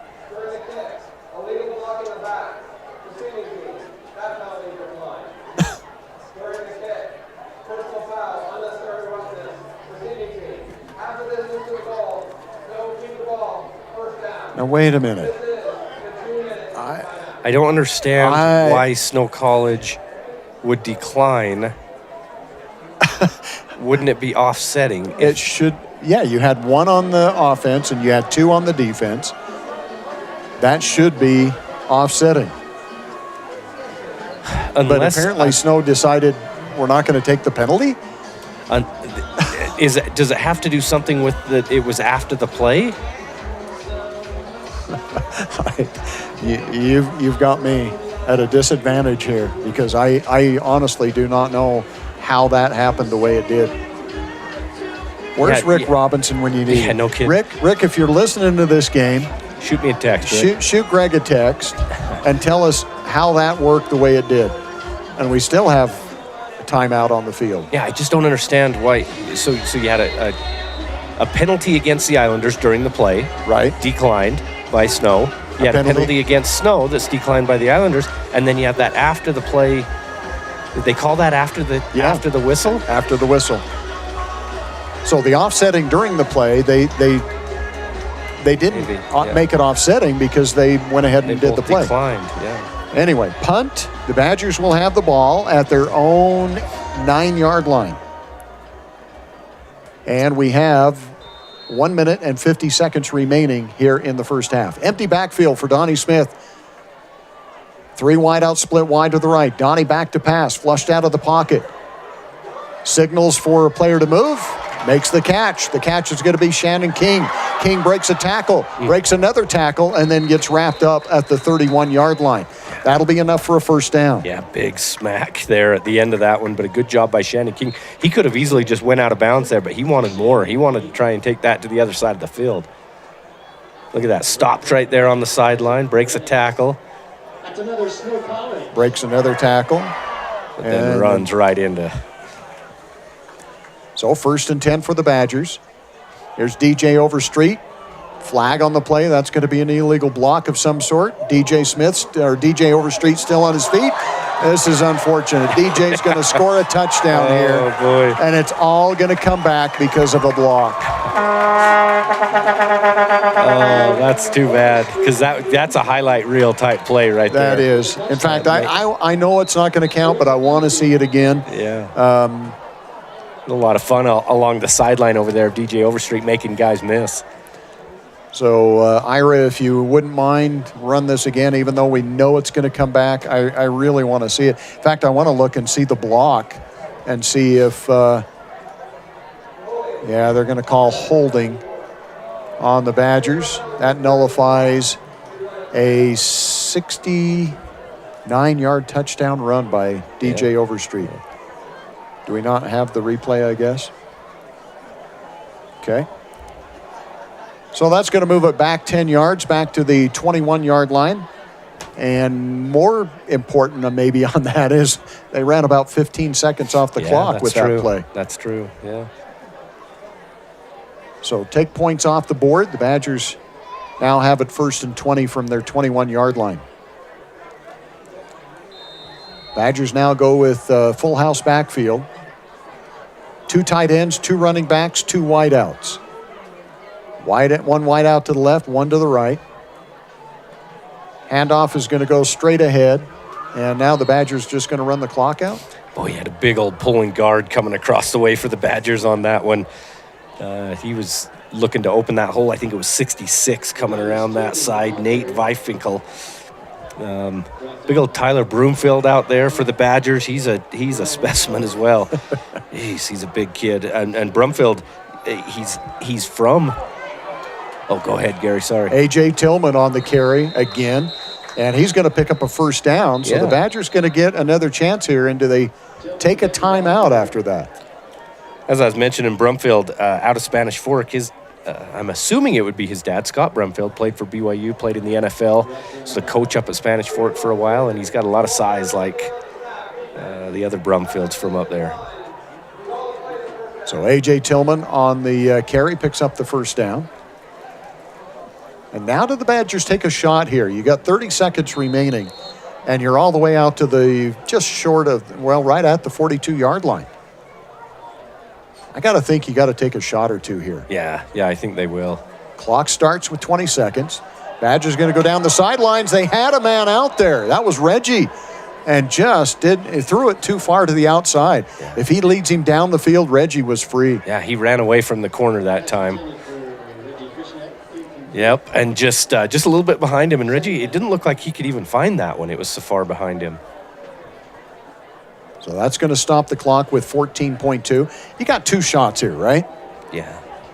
You got 2 shots. Yeah, sure. And so the Badgers make some substitutions here. They're going to go bring out the tight end and come back with Nigel Jr. from San Diego in a slot. So you got 2 slots to the right and a wide out. Time ran out. Oh. Yeah, making a lot of changes there on the fly, and that play clock ran out, pushes them back 5 yards. Doesn't make a huge difference for what they're trying to do here, but got to get that cleaned up by game 2 for sure. Yeah. And you've got Pacific Northwest, or no. Community Christian from Detroit. Back to pass, over the middle, got a man in and out of the hands, incomplete. Intended out there for Mikel Paiva. We've called his name before. So it's going to be 9 seconds remaining in third down. Maybe you still have two plays. You might. Yeah. Got a couple of timeouts, do the Badgers. Try and get one more in the end zone, or at least just down, give yourself a shot for a field goal. Single setback with Donnie. 2 wideouts left, 2 wideouts right. Donnie back to pass, looks over the middle, goes deep down the sidelines, intended out there for Overstreet. In and out of the hands, incomplete. It almost looked like he was going to Willie Mays that one. Just look, catch it over his shoulders. Whoa. That would have been an amazing catch. Great. 2.7 seconds remaining, so the Badgers will have one more shot here, and this will end the first half of play. Got to go 63 yards there to get it in the end zone. Again, 3 wide out, split wide to the right. Reggie split wide to the left. Deep coverage on the side of Reggie Frischnick. Yeah. Donnie rolls out to the right, throws to the right. Pass is caught. And if this is a defensive foul, it is not going to end the half. So here's the question. Okay. The pass was completed. Yep. If it's a defensive foul, it's only 15 yards. Correct. So you'd have to accept that to not end the half, so you won't get all that yardage. It would only be down to about the just past midfield. Or no, not even past. Yeah, just past midfield, just 48, past, yeah. You are correct. Looks like they're going to... Pass interference against the offense? Oh, they called that against him? Goodness. Wow, that was tough. That's a tough call. Zach Erickson is not happy. Yeah, I don't know about that call right there. I had a great view of that right here, and I watched that very closely, and I don't know about that call. Do we have this one, Ira? If we do, let's run that before we go to the half. We might be having problems with our instant replay. If they are, we're going to go to commercials, and I'm going to come out. Oh, there we go. Good job, Ira. So here we have it. I don't know if we'll actually see. Let's see that. The contact. Where? It must have happened way early. Unless they're saying he pushed off to create just that little bit of separation right there to go get the ball. But that's I don't know. But I don't think I agree with that one. I don't either. And I think we're in good company because I don't think Zach Erickson agrees with it either. Either way, we come to an end of the first half. The Snow College Badgers lead it by a score of 28-0 as we check that Utah Heritage Credit Union scoreboard. Utah Heritage Credit Union is your local credit union and has offices in Moroni, Mount Pleasant, Ephraim, and Gunnison. Proud to support Snow College. And we'll take a Central Valley Medical Center timeout. If you're having chronic knee pain from a worn-out knee, check out the new ROSA knee robotic technology at CVMC. Call 435-623-3200. We'll be back with the halftime show right after this 2-minute timeout. We are all part of a team. Whether you are the quiet hero or the newest recruit, the steady anchor or the moral support, your team needs you. At Intermountain Health, San Pete Valley Hospital, we want to be part of your team. Partner with us on your health and continue to be a game changer for your teammates. I'm Dr. Brandon Beck, and I'm one of the general surgeons at Central Valley Medical Center. One of the best parts of my job as a general surgeon is to interact with a wide variety of people. And many of those people have experienced chronic conditions or painful things for many years. And there is nothing better than helping them to work through those conditions and to have an improved quality of life. I'm happy to be back in Utah at Central Valley Medical Center serving the people in our community. I thought there was only one way to do college. I knew I needed training to set me up for a great career, but I didn't have 4 years. Snow helped me discover that college doesn't have to be about sitting in classes, counting down the hours. They showed me a way to get the edge I needed, and fast. The best part was with their low-cost programs and tuition assistance, I didn't have to go into debt. I was able to earn my certificate and start working right away. Snow College. This is college. In the days of the mountain men, Cache Valley, Utah became a central gathering place for trappers and explorers. They named it Cache because it was there they would store their goods and come together to trade and connect. This spirit of community continues today at Cache Valley Bank with locations and services throughout Utah, including 3 branches right here in San Pete County. They're Central Utah's financial outfitter. No matter your mountain, they want to see you reach the top. Cache Valley and Central Utah are rooted in grand expeditions. Let's keep that heritage alive together. Discover Cache Valley Bank. Mountains await. Member FDIC, Equal Housing Lender.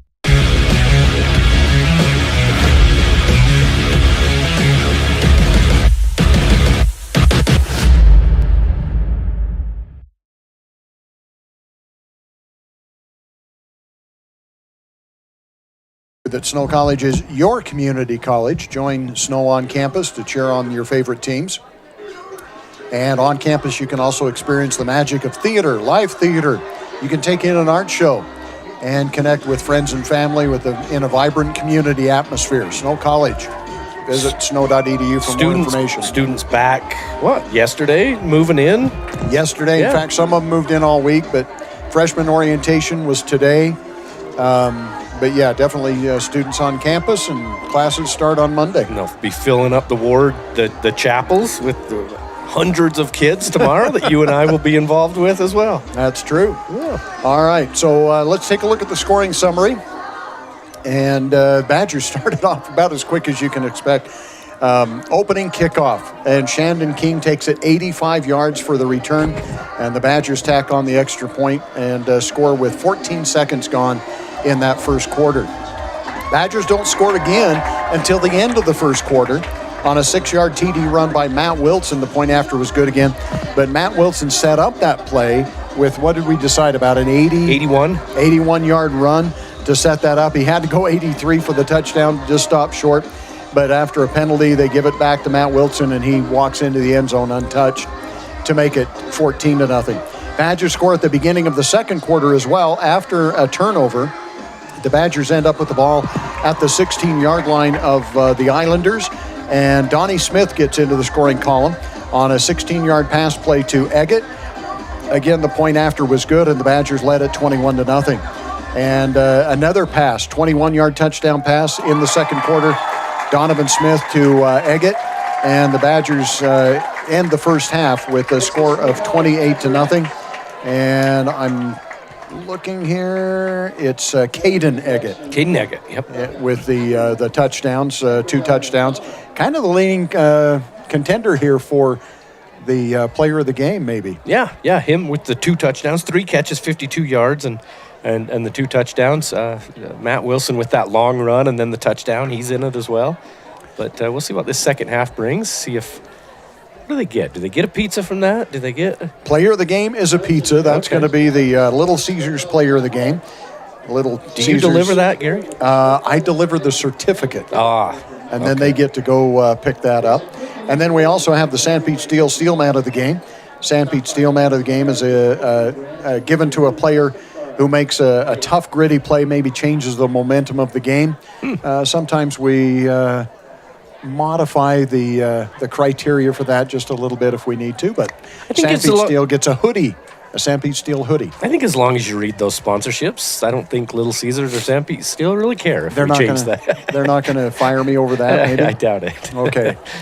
All right, so Snow College Badgers lead it here at halftime by a score of 28-0. We'll have some more individual statistics for you coming up here in just a little bit. We'll let Greg take a look at those and then have some in-depth analyzation when we come back right after this 2-minute timeout.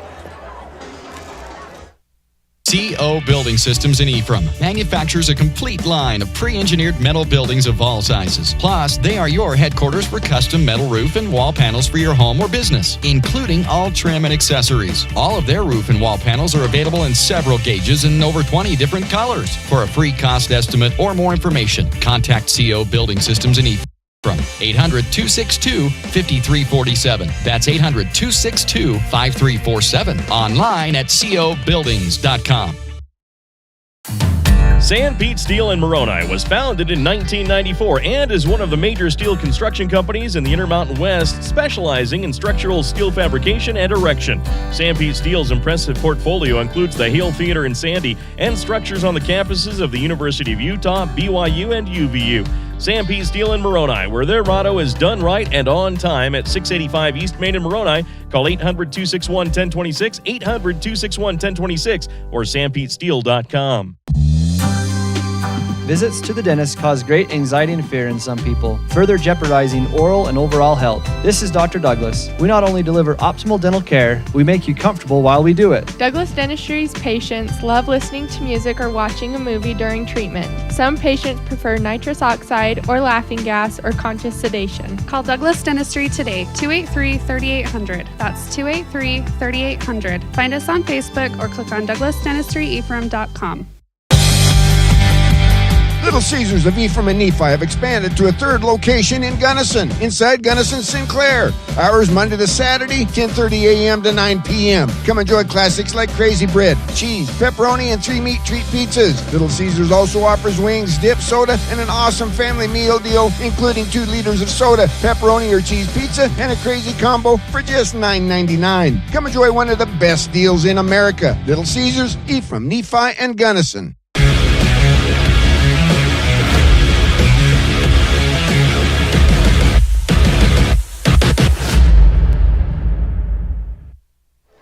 Welcome back once again to Badger Stadium. Gary Chedester along with Greg Sterner bringing you first game of the year of the Snow College Badgers taking on the Utah Islanders. Badgers start the season with 3 home games in a row, and then they have a really tough stretch of road games against some real quality opponents. Even the home games after this are going to get much, much tougher. And the Badgers will have their hands full for sure. So you've had a chance to take a look at some of the stats here. Thanks to Drayson Ball and his crew for getting the live stats up and running and having those available for us. Anything that you look at here and jumps out to you, or is something that's very telling stat? Yeah, we talked about Matt Wilson with that long run, 3 carries, 93 yards. That's a decent average, 30-yard average there. Drew Patterson, though, 5 carries, 45 yards. He's averaging 9 yards a carry. A.J. Tillman, 5 carries, 43 yards. for 8 yards per carry. Sometimes you wonder with Coach Zach Erickson and the offensive staff when Snow's playing some of these not Butler, not Iowa Western, not those type of schools. You almost think they could probably just hand it off to A.J. Tillman or Drew Patterson and just march down the field and get touchdowns. But that's not really working towards when you are playing Butler, when you are playing New Mexico Military. You want to try and run your actual offense instead of just handing it off, which you could probably do just based on the strength and size of the line. And you're kind of seeing that right now. 13 carries is all, but 100 and just really quick math, 170 some odd yards as a team. It'll be interesting to see if they rely on that here in the second half or if they keep the ball in Donnie Smith's hands. Smith, what has he got? 130 yards passing. You'll take that in a half anytime. 2 touchdowns. The one thing, and you and I have talked about this, we talked about it last year, efficiency. 7 of 17 passing the ball. You want to see Donovan Smith increase that efficiency. Now, whether that's the play call, maybe you're expecting Donovan Smith to chuck the ball down the field. Those are less efficient, obviously. Right. But you really want to get that completion percentage in the 60 to 70% range, definitely not under 50. Okay. And going back to what you mentioned about running the ball, yes, I agree completely. But you've got to work on all aspects of your offense. Yeah. Because this game is to get ready for the next game. And the next game is to get ready for the next game. Yeah. Right? I mean, you're always getting ready for that next game, and it's not too long before you are facing the number 1 team in the nation, Iowa Western, back-to-back national champions. And you've got to have everything clicking, so you've got to work on everything leading up to that. And you can't just, I hope I'm making this clear here, you can't just rely, when you go up against Iowa Western, you can't just rely on the fact that you've got 5 offensive linemen that are 290 to 320. Risk managers, playing against a team we want to that help doesn't you have always defensive feel that linemen that are anywhere relaxed. close to that. Right. So when in you these hear early this, games. Because when you go against Iowa Western, they're going to have 5 guys that are 220 exactly. or 290. Exactly. So you really want to work on the passing game. You want to work on some of these things that maybe are a little bit more difficult, but you got to iron out those things. So I'm interested to see here in the second half if Zach Erickson calls plays like that. He's still calling plays for them, aren't they? Yes, Offensively. yes. Yeah. So you've that'll got be Zach something interesting to me watch. Zach running the offense, and you've got Jordan Pulo on the defensive side calling the defensive plays. Kind of an interesting thing that you had. I don't know if you wanted to go here, but interesting in the pregame where you talked about Jordan Pulau, who went out to the Pittsburgh Steelers and spent, a couple of weeks or something? I think it was 2 or 3 weeks. Yeah, to learn about defense and special teams and things with the Pittsburgh Steelers. That was kind of an interesting story you had in the pregame show. Well, I think it was a great opportunity for Jordan Pulo. I'm just glad that he did come back because, like we mentioned, I thought somebody said, well, he's going to the Steelers, and I thought, okay, he's going to the Steelers. Dang. Wow. We're losing because Snow College has had such a history of coaches leaving to take better opportunities or moving on to more important things. This is probably one of the most stable returning groups of coaches that the Badgers have had, and they still ended up with, I think, 3 or 4 on the defensive side of the ball that they ended up replacing. I see. Yeah. At least over the last 15 years or so, this is as consistent of a staff as they've had. Yeah, definitely.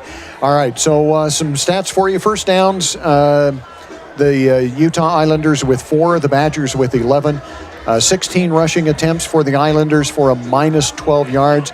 No surprise there. The Badger defensive line just not giving up anything at all. The Islanders have been able to pick up their yards through the air. 8 receptions for 80 yards, so they're averaging 10 yards per catch. 8 out of 12 is men on the night. As Greg mentioned, 7 out of 17 for Donnie Smith for 130 yards. 18.6 average on catches for the Badgers, and 178 rushing yards, averaging 13.7 yards per rush. You could come out in the second half, just rush the ball, probably never pass it, and you'd be able to win this ball game easily. But I expect the Badgers to come out throwing the ball. I think you might even see Donnie get a rest In the fourth quarter, I think you might see some other players get in there, different running backs, different receivers. Yeah. Kyson Condi's the listed as the number 2 quarterback out there. Kyson Condi, a kid out of, from Spanish Fork, but played at Provo High School. He's actually my cousin's kid, so I'm hoping he gets out there. His dad played at Snow College back in the mid-'90s, Brandon Condi, and married my cousin Sadie from Moroni. So there you go. Did you want that genealogy, Gary? I did want that. I was hoping you would say something. Saw Sadie and Brandon walk in earlier, so kind of cool to see kids out there playing. Well, Brandon Condi, that name does sound familiar. I was probably calling the games when he played here. Yeah, he went up to BYU after that, got a little sniff in the NFL as a long snapper as well, so a lot of good football playing in the Condi family. All right. So 5 minutes remaining here in the halftime show. We'll take this opportunity for a timeout. When we come back, we'll wrap things up for you. You're listening and watching the Snow College halftime show. There's something for everyone at Snow College. You can dive into the action and make unforgettable memories today. Visit snow.edu for a full list of what's happening on campus. Snow College, your community college. We'll be back in 2 minutes.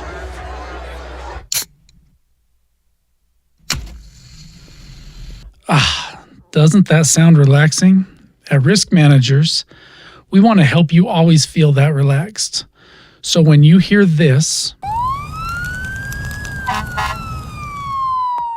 or this,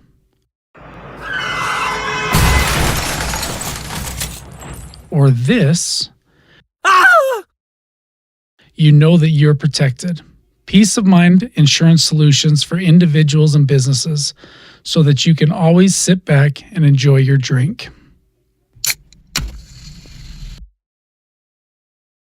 In the fast-paced world we live in, every second counts. Whether it's staying productive in your home office or enjoying entertainment with no buffering. With CentraWave from Centracom, experience ultra-fast, next-generation, reliable internet that keeps your whole family connected. CentraWave by Centracom. Fast, reliable, everywhere. Get connected today. Visit www.centracom.com/CentraWave or call 1-800-427-8449. At MTCC, we're more than just internet people. We're the connecting your life people. For the past 115 years and counting, MTCC has been the local industry leader in connecting people and businesses by providing professional service with the best options in technology. If you need phone, TV, or internet service for your home or business, come see the experts at MTCC. Call or text us today at 435-835-2929. MTCC, connecting your life since 1907. My name's Jared Livingston. I grew up in Sanpete County, Utah. I remember going down to the feed company back in the little offices there, got my first loan through Utah Heritage Credit Union. And ever since then, fell in love with the personal atmosphere that you get with a local credit union. Been there ever since I was a little kid to today, whether we're dealing with an auto loan or just cashing a check, they're right there every time we need them.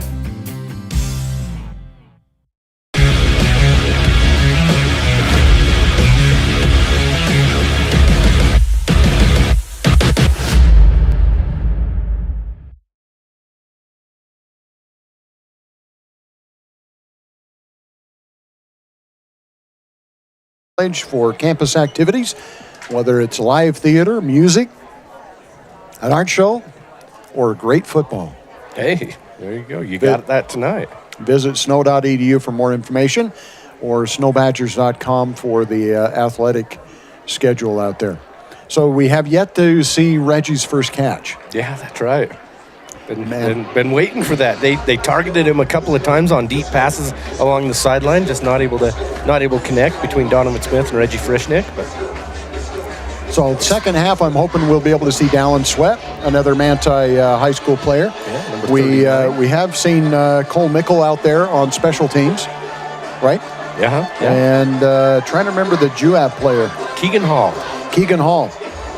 So hopefully second half we'll be able to see those players get in there. I love it when we've got some local kids that are on. And when I say local, I mean the 6 county area, Sanpete, Juab, Sevier County. Yeah, these small schools around here. 3A. Yeah, it's fun.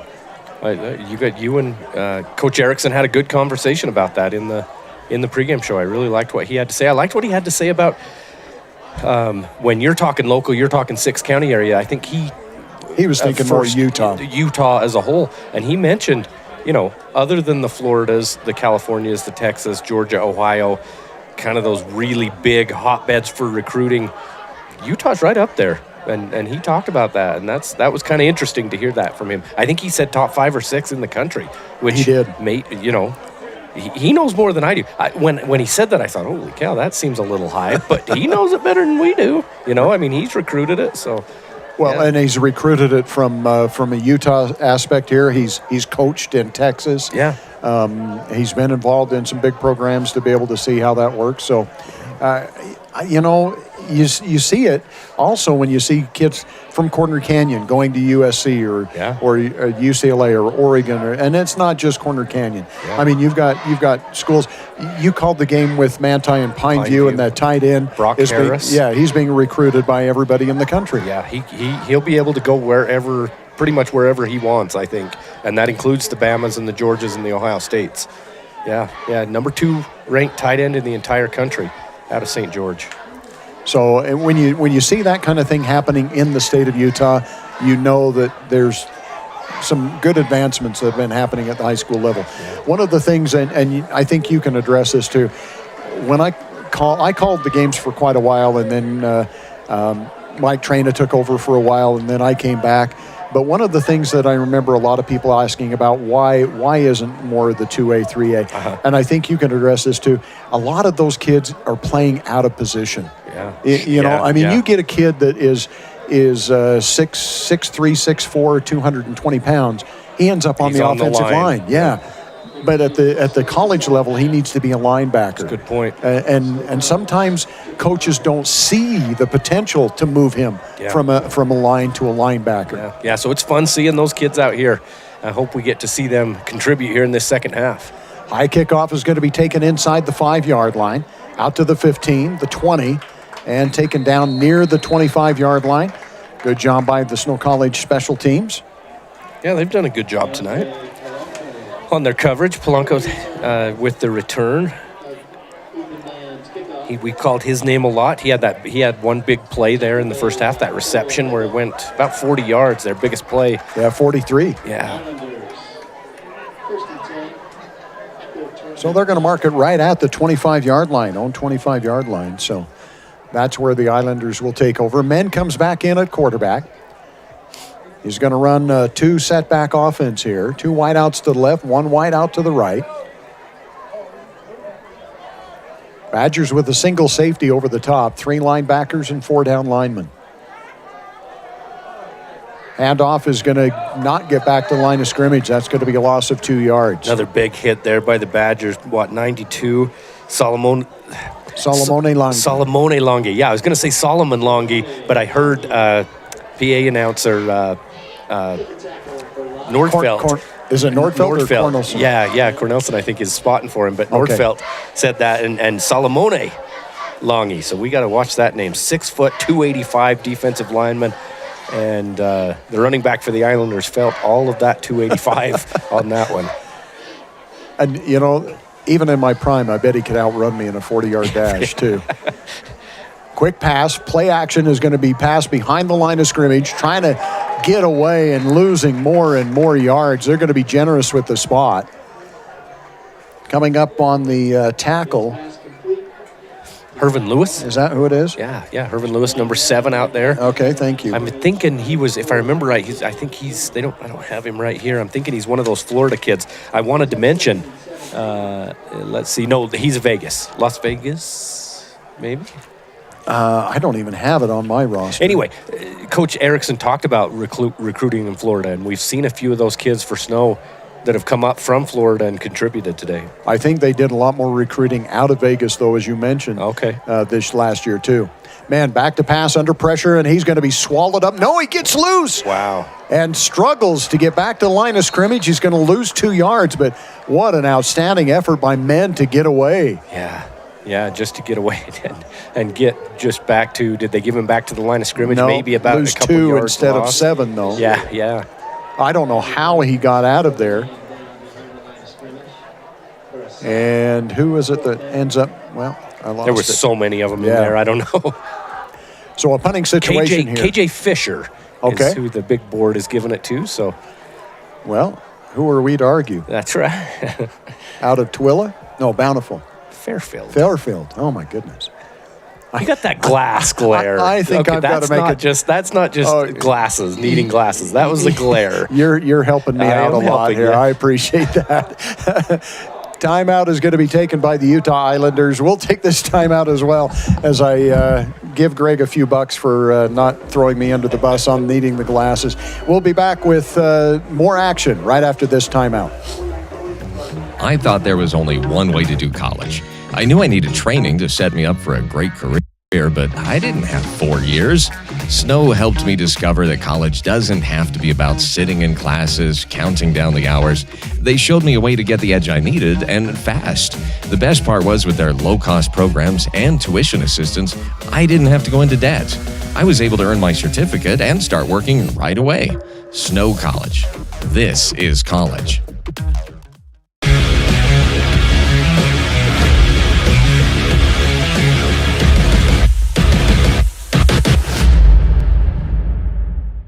We are all part of a team.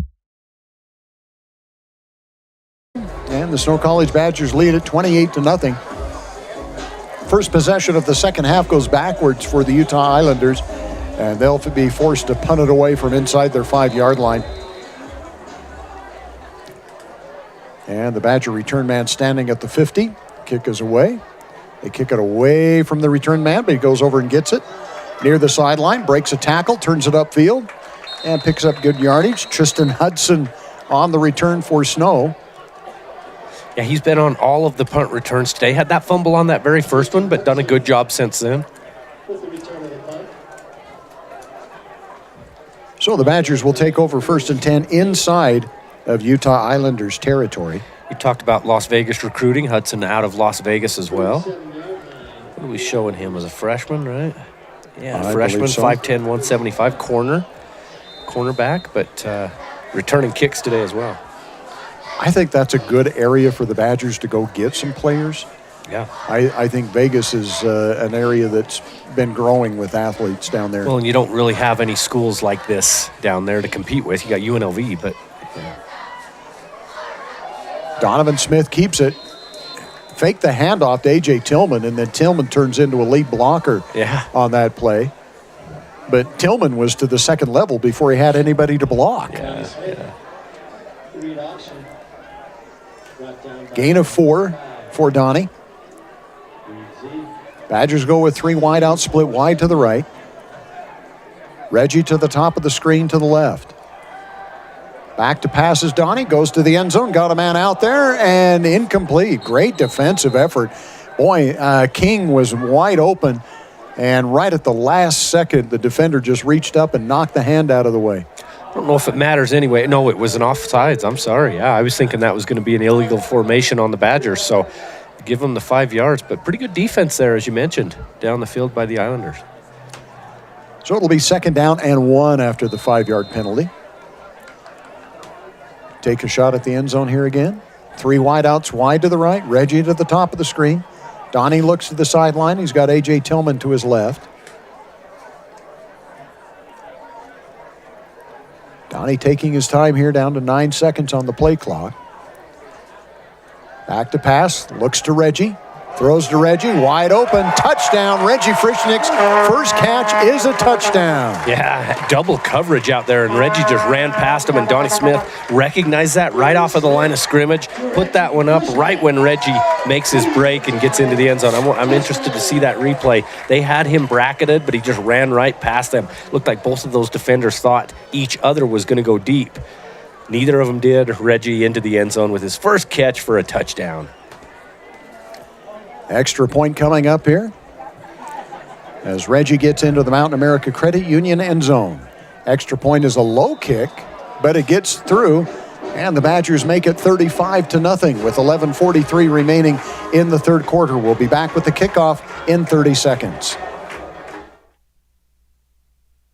In the days of the mountain men, Cache Valley, Utah became a central gathering place for trappers and explorers. They named it Cache because it was there they would store their goods and come together to trade and connect. This spirit of community continues today at Cache Valley Bank with locations and services throughout Utah, including 3 branches right here in San Pete County. They are Central Utah's financial outfitter. No matter your mountain, they want to see you reach the top. Cache Valley and Central Utah are rooted in grand expeditions. Let's keep that heritage alive together. Discover Cache Valley Bank. Mountains await. Member FDIC, Equal Housing Lender.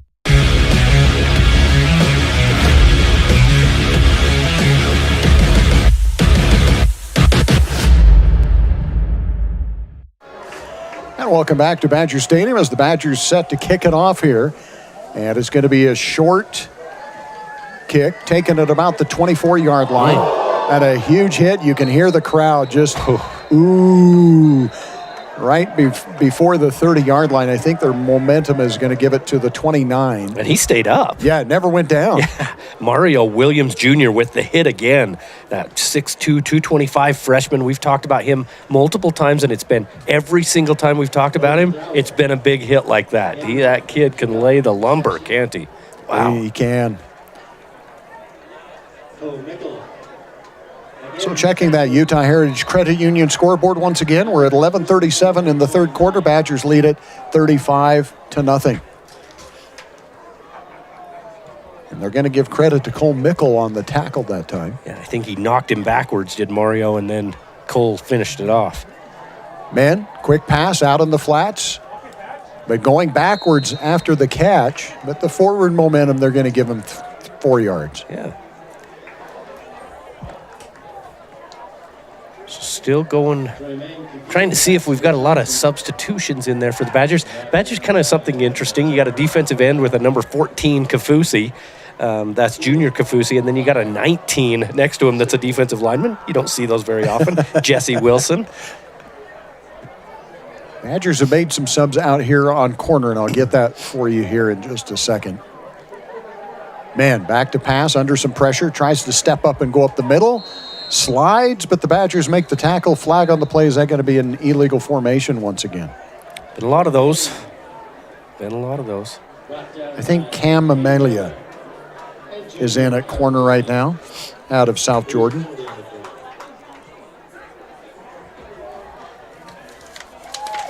Trying to get that name. Let's see. Cam Mamalis? Is it Mamalis? Just want to make... Yeah, legal formation, as you said. That's the same penalty they've had quite a few times for the Islanders. Yep, it is Mamalis. Thank you. Yeah, what are they showing him out of Cedar? No, out of Bingham High School. Am I looking at that right? Yeah, South Jordan, South Bingham. Jordan. So an illegal formation, but the Badgers must have declined that. It'll be 3rd and 4 from the 35-yard line. Trips wide to the left. Hard snap count once again, and again, and again.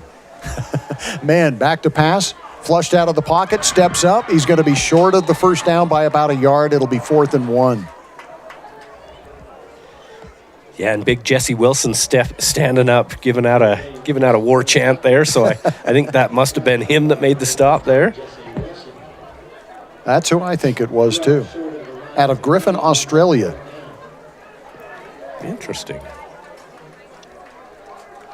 So 4th and 1. The Badgers are thinking they're going to punt. And they are. No, they are not. Yeah, no. They are not. Kind of a shotgun wishbone formation. And now the Badgers are going to have to burn a timeout here. Huh.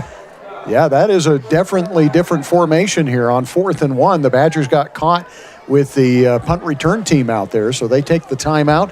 We'll take the timeout as well with 35-0 the score, 9:50 remaining on the clock.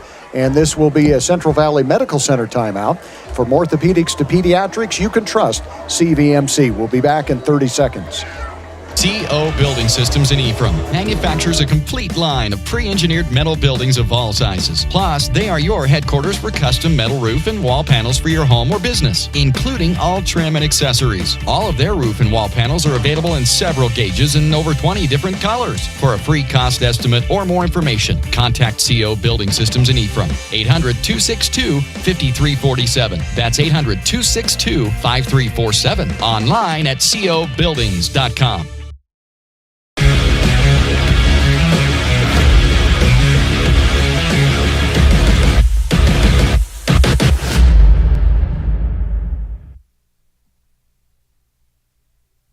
Welcome back once again to Badger Stadium.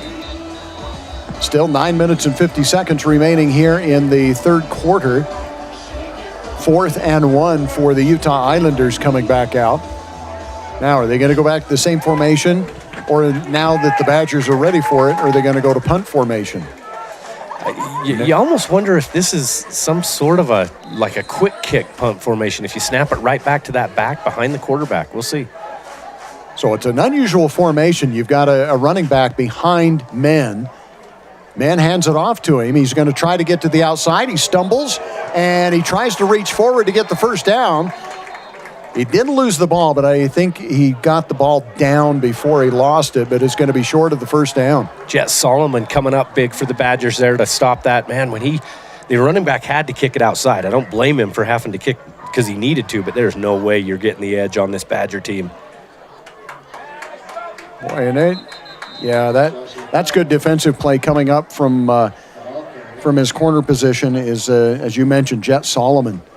And we do have an injured player out there for the Utah Islanders, so we'll take this opportunity for a timeout. Once again, this is going to be a Central Valley Medical Center timeout. From orthopedics to pediatrics, you can trust CVMC. We'll be back with more right after this. Sanpete Steel in Moroni was founded in 1994 and is one of the major steel construction companies in the Intermountain West, specializing in structural steel fabrication and erection. Sanpete Steel's impressive portfolio includes the Hale Theater in Sandy and structures on the campuses of the University of Utah, BYU, and UVU. Sanpete Steel in Moroni, where their motto is done right and on time, at 685 East Main in Moroni. Call 800-261-1026, 800-261-1026, or sanpetesteel.com.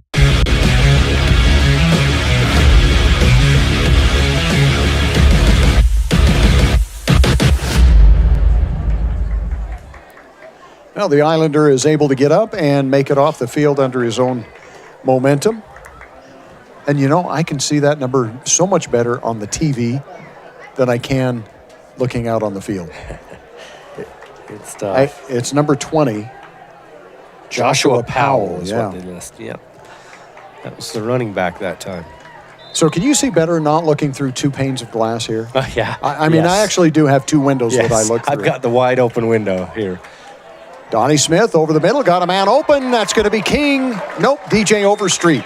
And DJ's inside the 10-yard line. That's enough for a first down. Yeah, that's the type of throw I like to see from Donovan Smith. Just stand back there in the pocket, deliver it over the middle. Good pitch, good catch. He's looked good here in the second half so far.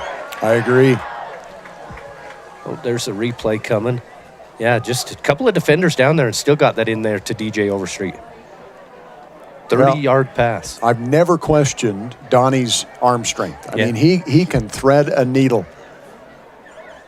Badgers go with two wideouts left, two wideouts right. Handoff is going to go straight ahead.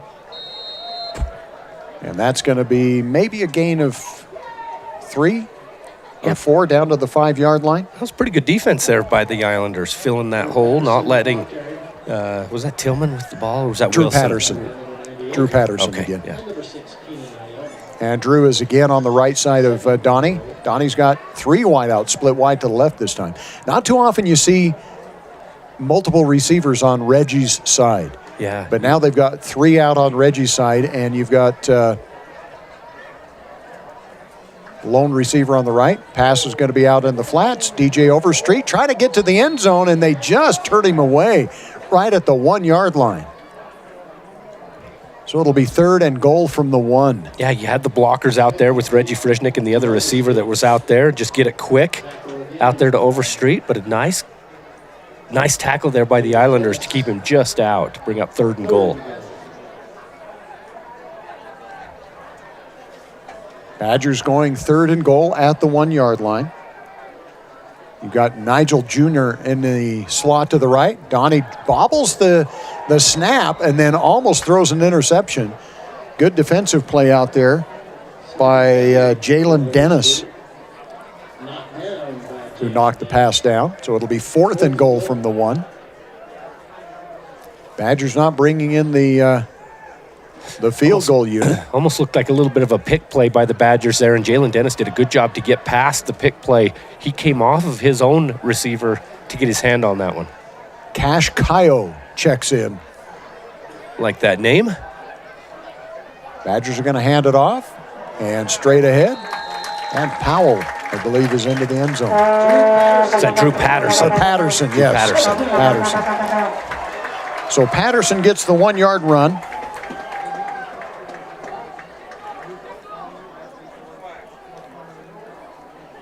Badgers starting to look a little more efficient on offense, a little cleaner. Yeah, if I can say that.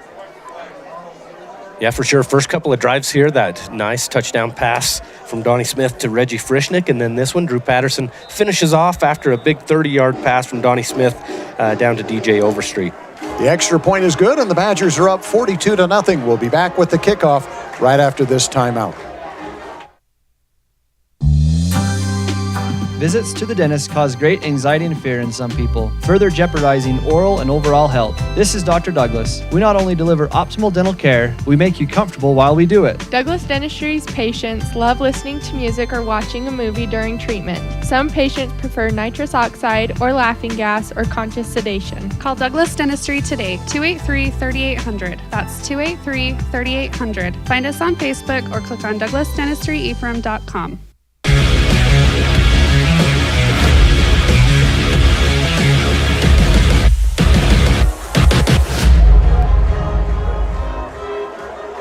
Welcome back as Patterson gets into the Mountain America Credit Union end zone to make it 42-0 Snow College. Last few kickoffs, Greg, have been kind of high short kicks. This one a little bit deeper down to the 6-yard line. Returned out to the 15, the 20, down the sidelines to the 25, and pushed out of bounds. I always wonder on those kickoffs if that is strategy. I mean, obviously those short ones were strategy, but like that one, do you have a kicker that can boot it into the end zone, but you want to work on maybe trying to pin them deep, maybe try to get a fumble or a turnover? But yeah, it's an interesting strategy. And the Badgers have done it for a few years. They'll have their kicker kick, if he can, kick it to the 5 or the 7-yard line and see what their return team can do, their kickoff team can do against the return team. See if you can keep them inside that 25-yard line. Yeah, because the first kick was a line drive out of the back of the end zone. Yeah. So 1st and 10 from the 25-yard line. 2 wideouts left, 2 wideouts right. Back to the left side of men. Men, again, with the hard snap count, trying to get the Badgers to jump off sides. Goes deep down the sidelines. Badgers back there defensively. Good coverage out there, and that's going to be an incomplete. Almost could have been offensive pass interference. Haven't seen a lot of those where the Islanders have tested the Badgers deep like that. Well, in all fairness, Men hasn't had a lot of time to do it. Yeah, to stand in the pocket and throw deep. For sure. So an incomplete pass will stop the clock at 7:15 and bring up a 2nd and 10. Again, 2 wideouts left, 3 wideouts right, empty backfield for Men.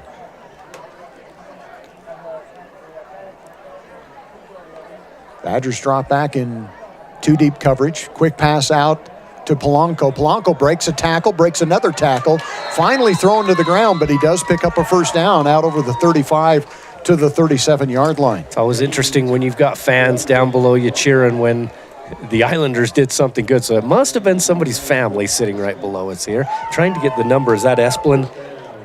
Brooks Esplin. He's a sophomore. We called his name quite a bit last year out of Snow Canyon, out of St. George. So a first down for the Islanders. 2 wideouts left, 2 wideouts right. Badgers in tight coverage on the near side of the field. Men throws out to the Far side, pass is going to be caught for a gain of maybe 2. And with the pressure, trying to maybe pick it off was B.J. Inman. One of those cornerbacks. He was hustling for that one, wasn't he? And either to pick it off or to lay a big hit on the receiver. And the receiver did the good job of getting down to the ground, not taking that big hit. Inman, one of those recruits from the Vegas area. Bring up 2nd and 8. A little movement here as Polanco comes back next to men. 3 wideouts to the left. Again, hard snap count. Badgers not going for it. Man, back to pass, quick drop. Looks to the right or left, doesn't find anybody. Tries to take it upfield and picks up about 3 yards, taken down at the 43-yard line. That was another good job by the offensive player to get down before that big hit came. I've been impressed with, man. He's you're up against the number 5 ranked JUCO team in the country. Right. And I've been impressed with him. He doesn't back down, does he? He doesn't. And he's been under a lot of pressure, but he makes good decisions on running it with his feet when he can. Kind of been a one read and then take off if that read isn't there. Right. Yeah. Empty backfield now for men. 3 wideouts to the right, 2 to the left. Badgers come quickly. Men flushed out of the pocket. Flag on the play. That's probably going to be holding. Man turns it upfield, and he's going to be pushed forward. Boy, that's going to be close. Right at the stick. I thought he fell forward to get the first down, but it might be for naught as the flag is in the backfield. Yeah, it's going to be 10 yards back from that location. Well, from the line of scrimmage. They don't do it from the spot of the foul anymore. The Lavelle Edwards talked the NCAA out of that many, many years ago. It's true. It was an 18-yard penalty against BYU because they threw the ball so much. Right, right.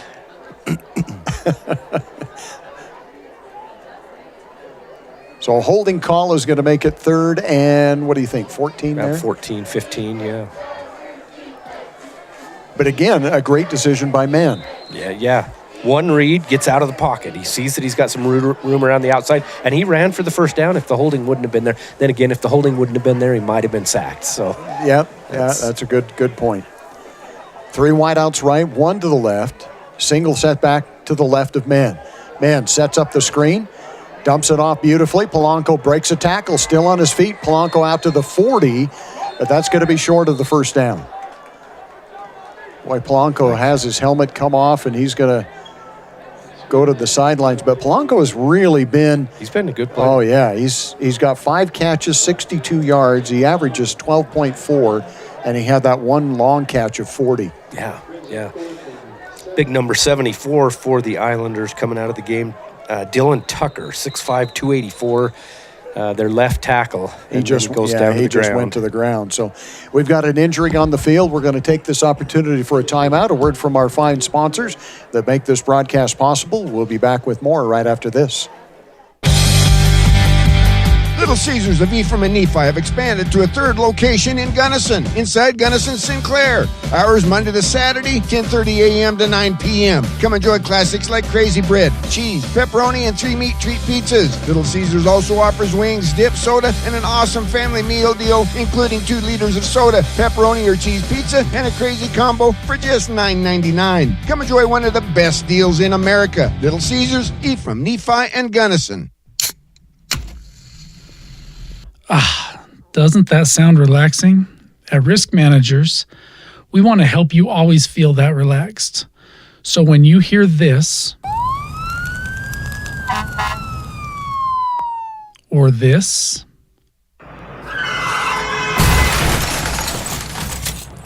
or this, you know that you're protected. Peace of mind insurance solutions for individuals and businesses, so that you can always sit back and enjoy your drink. And welcome back. Punting situation for the Islanders. And the Aussie kick rolls out to the right, kicks it with his left foot. It's going to be taken by DJ Smith, or DJ Overstreet, excuse me, or is it not DJ? Yeah, no, it is. DJ Overstreet. It is? Yeah, so they switched it out. Those first few punts, you had Tristan Hudson back there. Right. And then they switched it out for DJ Overstreet these last couple. And DJ returns it. He hits the Jets quick, doesn't he? Oh, he does. Yeah, you give him just that little bit of green grass and he gets going. Comes off. He's actually helped by a couple of teammates. Yeah, you don't like that. Yeah, they're better not. receivers. Flag at the 42-yard line. We'll wait and see what that is about. Usually on a punt return, it's illegal block.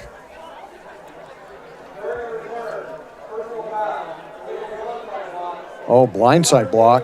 So that's going to be a 15-yard penalty. Actually, there's 2 flags. So there's one at the 42 and one at the 30. So it'll be marked off from the 30. So the Badgers will start 1st and 10 at their own 20, I believe. Yep. Right at the 20 there. 4:03 left here in this third quarter and a big lead, 42-0 for the Badgers. Who's the scoreboard sponsor? Would that be Utah Heritage Credit Union? I think that's what it is. Okay. I think that's right, Gary. And my favorite, You've gotten a lot of those. And my favorite branch? the Ephraim branch. Oh, okay. Handoff goes to Wilson. Wilson breaks a tackle, stays on his feet. He's out to the 30. Very near a first down. I think we're marking just barely short. So it'll be 2nd and 1. Yeah, he's got some wheels, too. We talked about DJ Overstreet hitting the Jets. Matt Wilson's going to be a fun one to watch this season. I'm with you. And, you know, how many years have we been doing this now? It seems like the Badger backfield is very deep. You've got A.J. Tillman, you've got Matt Wilson, you've got Patterson, and we've said that for the last 2-3 years. Targy Lamson, kids in the past, yeah. Hand off to Wilson once again, tries the left side, not much there, but he keeps the feet churning, and I think he might have the first down. He just had to get to the 30, and they're going to give it to him.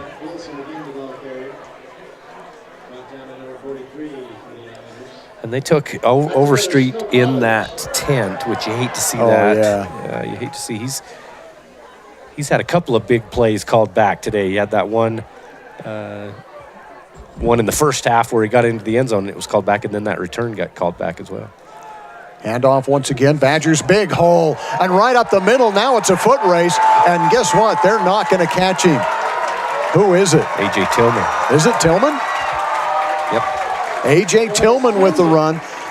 60, 70 yards from the 30-yard line. A 70-yard touchdown run by A.J. Tillman. Wow. He just got himself in the running here for player of the game. I was going to say on that last one, I don't know that Matt Wilson's going to be your every down back, your bruising back when you need 1 or 2 yards. Just not the build of A.J. Tillman. Right. And what does A.J. Tillman do the next play? He goes 70 yards running away from everybody. Running away from the defense, exactly. And Patterson's got a pretty strong build, too. Yeah. They've got a couple of bruisers. All right, so the Badgers get into that Mountain America Credit Union end zone on a 70-yard touchdown run by A.J. Tillman. He now has 111 net yards, averaging 18.5 per carry. He's got a touchdown and the 70-yard run. He's still not the long run of the day. That's Matt Wilson with an 87-yard run. So with 2:43 remaining in the third quarter, Badgers lead it by a score of 49-0. We'll be back with the kickoff in 30 seconds. My parents know nothing about gaming. I told them we needed Centricom Fiber because it's by far the fastest and most reliable internet speeds. Hey bud, dinner's ready. Time to turn off the game box. All right, this round's almost over. These days, kids do a lot of their homework online. They talk to their teachers, they receive assignments, and they do research, all from our kitchen table. That's why I chose Centricom Fiber Internet. They have the fastest and most reliable connection, so my kids can stay on top of their schoolwork.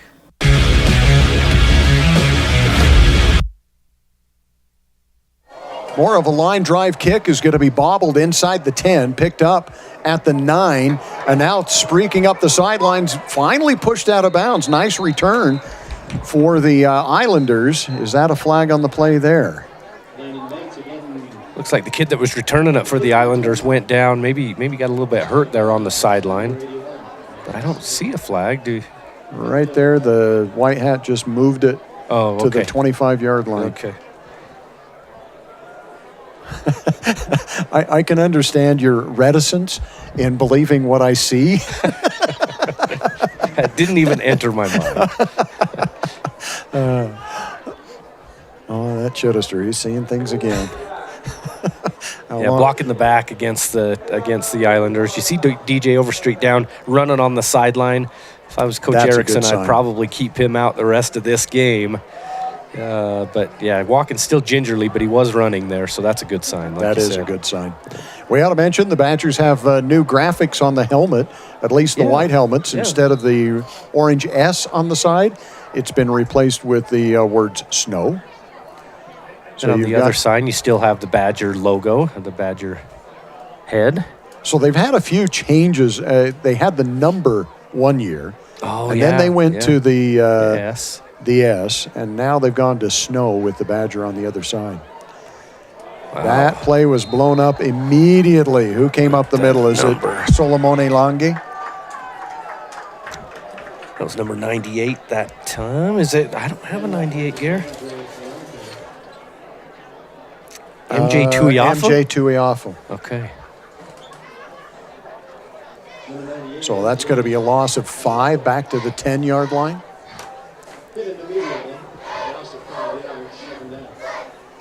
Now the clock is actually your friend, I think, if you're the Utah Islanders here. I wouldn't be surprised if you do some running plays, even though, they haven't been able to be very successful. 23 attempts, minus 13 yards rushing. Wow.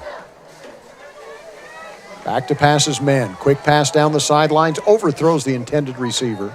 Yeah, that one big play for number 1 out there, Polanco, that was a pass, if you remember right. He's been playing running back, but that big 40-yard gain he had was a pass, a short little pass. The long run of the day is 12 yards by men.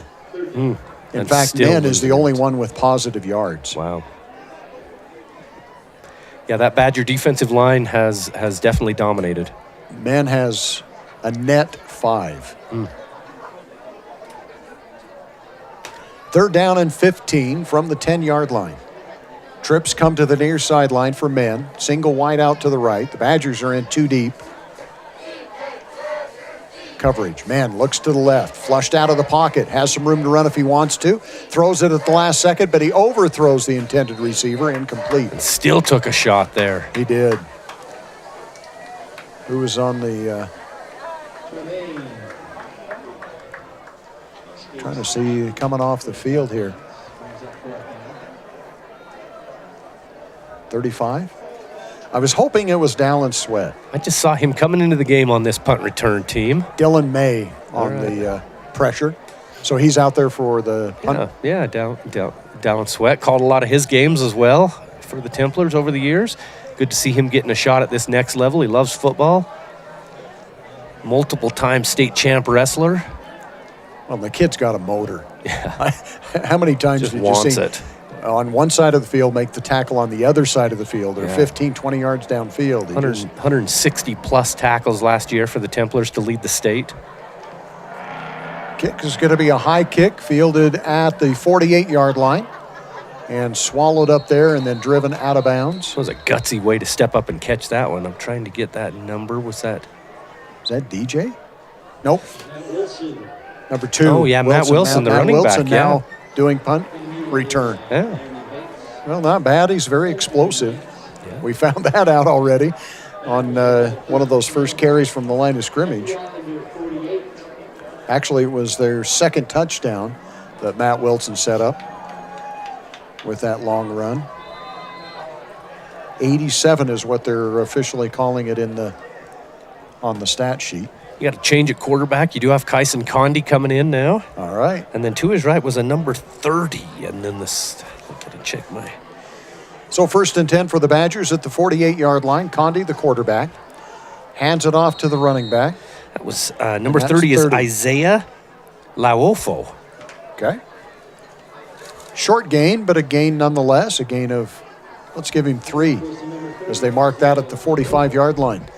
So with 1:05 to go here in the third quarter, Greg, is this where you just let's run the ball, run the clock out? You still want to see stuff? Well, I want to see my backup quarterback, my backup receivers, see if we can run the offense with them. Yeah. 2nd down and 8.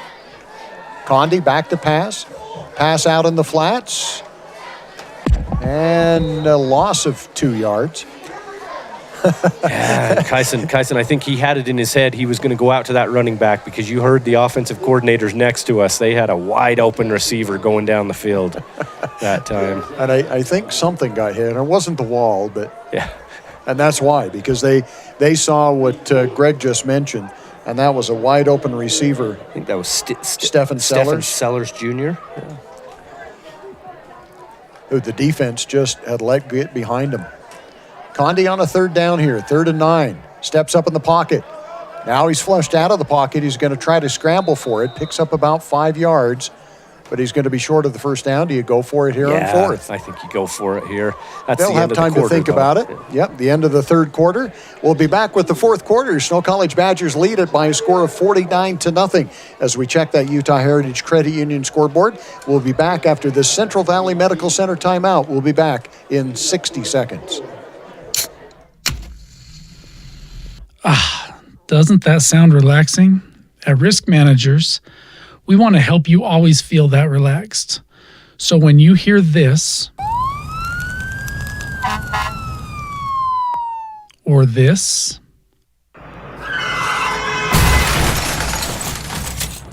or this, you know that you're protected. Peace of mind insurance solutions for individuals and businesses, so that you can always sit back and enjoy your drink. Want to save money on your internet bill? Who doesn't? You now can save big with a new referral program from MTCC. You can now get a $5 monthly credit for each of your friends who sign up for Fiber Fast Internet or MTCC TV for as long as they remain a customer. Get 10 friends and you get a $50 credit every month for as long as they remain a customer. Now that's savings. Visit manta.com/bringafriend or call or text 435-835-2929 for details. Some restrictions apply. MTCC, connecting your life since 1907. Well, the Badgers will punt it away here on 4th and 3. And the ball at the 43-yard line. Badgers had somebody really late coming out on the field for this punt coverage team. I think it was Cuthbertson. Low snap, but the kick is away. Kind of a wobbly catch, fair catch signaled for, but it takes a bounce, and it makes it into the end zone. So the Badgers not able to cover it up. It'll be 1st and 10 from the 20 for the Utah Islanders. You had a couple of guys down there for the Badgers that almost could have caught that just over their head. Was Cuthbertson in there on a punt with in the 4th quarter up 49-0? I don't know if it was him. You got that number 36, Caden Miller, down there that almost could have caught that and downed it inside the 5-yard line. And now we got another flag on the play. Oh. The only thing I'm wondering on that punt coverage is if somebody didn't go out and Cuthbertson was filling in. Oh, I'm ready to go, Coach. Yeah, or if he recognizes that there's not enough people out there, I'll go. Yeah, first team All-American jumping in there. Great kid, too. Yeah. Going to go against the Islanders, push them half the distance to go back to the 10. Well, the Badgers now going to have a single safety, and he's going to be 25 yards off the line of scrimmage. Yeah, they're not afraid of Utah the Islanders going over the top of them. That's Jet Solomon. Handoff, the Islanders going to try running play, and they get positive yards. They got a yard there, maybe 2. No, just 1. And somebody slow, two players now slow getting up. We've got a lineman that's slow getting up. Yeah, a couple of them. It looks like, linemen. Yeah. So we'll take this opportunity for a timeout once again, a Central Valley Medical Center timeout. We'll be back right after this. At CVMC Medical Clinics, our growing team of physicians and advanced providers are shaping what rural healthcare can be. With an array of specialties available in world-class orthopedic medicine, our footprint is always expanding to ensure our personalized approach is reaching as many as possible. Familiar faces and expert knowledge, all of our locations can offer your family full-spectrum care in one place. Available in Nephi, Santaquin, and Fountain Green. CVMC is the place where healthcare is made personal. I'm J.L. Larson, And I'm Sarah Larson. and we're the owners and operators of Freedom Ford in Gunnison, Utah. We've been in business now for 38 years. Of those 38 years, we've done business with Utah Heritage Credit Union for over 20 of them. Even our kids have savings accounts there. Utah Heritage is a great staple to Sanpete County, homegrown credit union here that has helped, I believe, thousands of families throughout the valleys.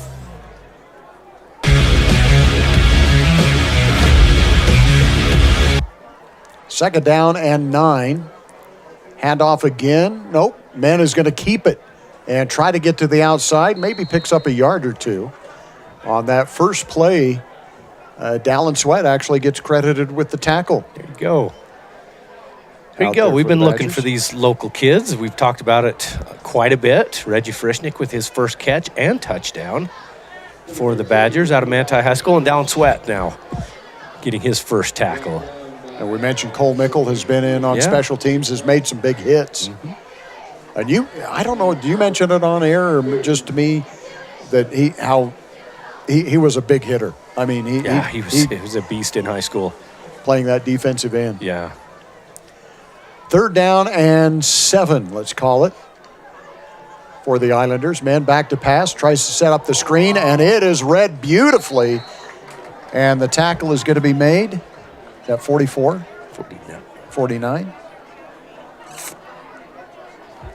48 or 49? Do we have 49's Cole Magnuson, but he's a tight end, so it's not him.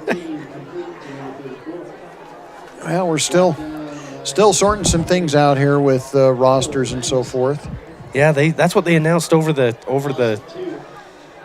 loudspeaker as well. But Cole Magnuson's a tight end out of Heber City, and I don't think that's him. Could it be 48, Diego Grateran?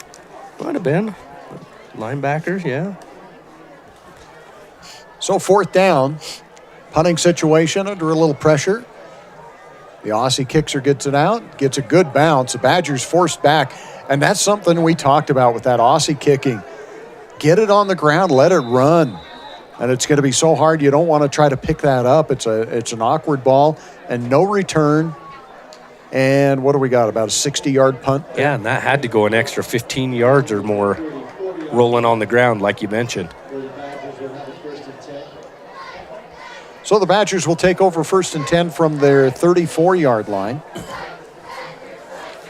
And coming back out once again at quarterback for the Badgers is going to be Kyson Condi. Condi's going to have a single setback to his left, 2 wideouts to the right, 2 wideouts to the left.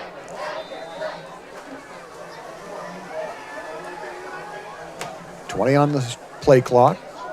Condi, quick pass is going to be to a wide receiver screen, turning it upfield, picking up a few yards. Nice play there.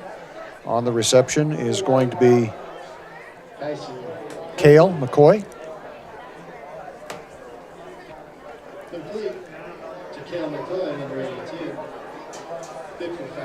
So Condi brings him up to the line of scrimmage quickly. Not worried about the play clock here. 12 minutes to go here in the fourth quarter. Islanders show blitz. Condi's going to keep it on the option.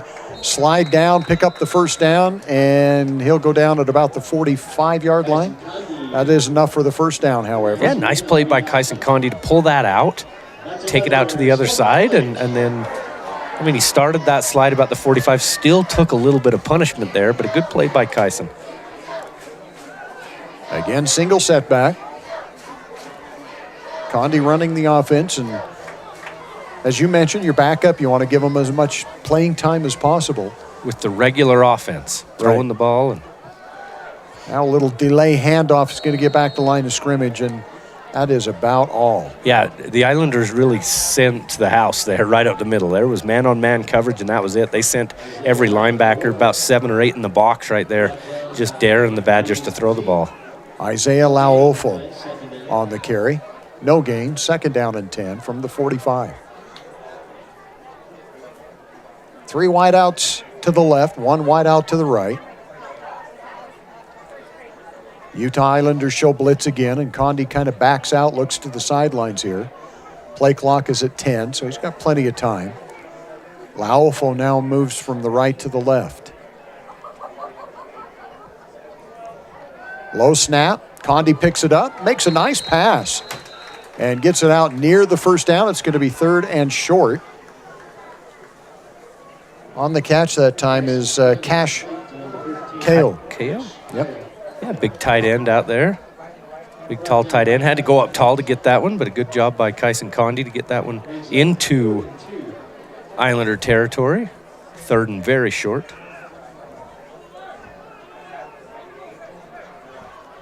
Badgers looking to pick up the first down, keep the drive alive. Handoff goes to Laofo, who just buries somebody and now turns it loose. That's not Laofo, or is it? Yeah. Is it? Yeah. And he's in the end zone. Touchdown. That was a play. 47-yard touchdown run right there by Laofo. Call that. Yeah. The hardest hit actually came from his offensive lineman, Derek Burton, who came downfield to celebrate with him at the high five. Yeah, watch this replay. You see Laofo just lower that shoulder and run over the linebacker. Or safety, it looks like. And then breaks another tackle and then has the speed to run away from the safeties. And then turns it back to the inside, splits the defenders, and gets into the end zone. Nice run by Laofo.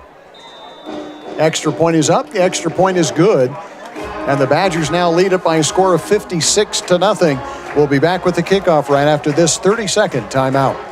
CO Building Systems in Ephraim manufactures a complete line of pre-engineered metal buildings of all sizes. Plus, they are your headquarters for custom metal roof and wall panels for your home or business, including all trim and accessories. All of their roof and wall panels are available in several gauges and over 20 different colors. For a free cost estimate or more information, contact CO Building Systems in Ephraim, 800-262-5347. That's 800-262-5347. Online at cobuildings.com.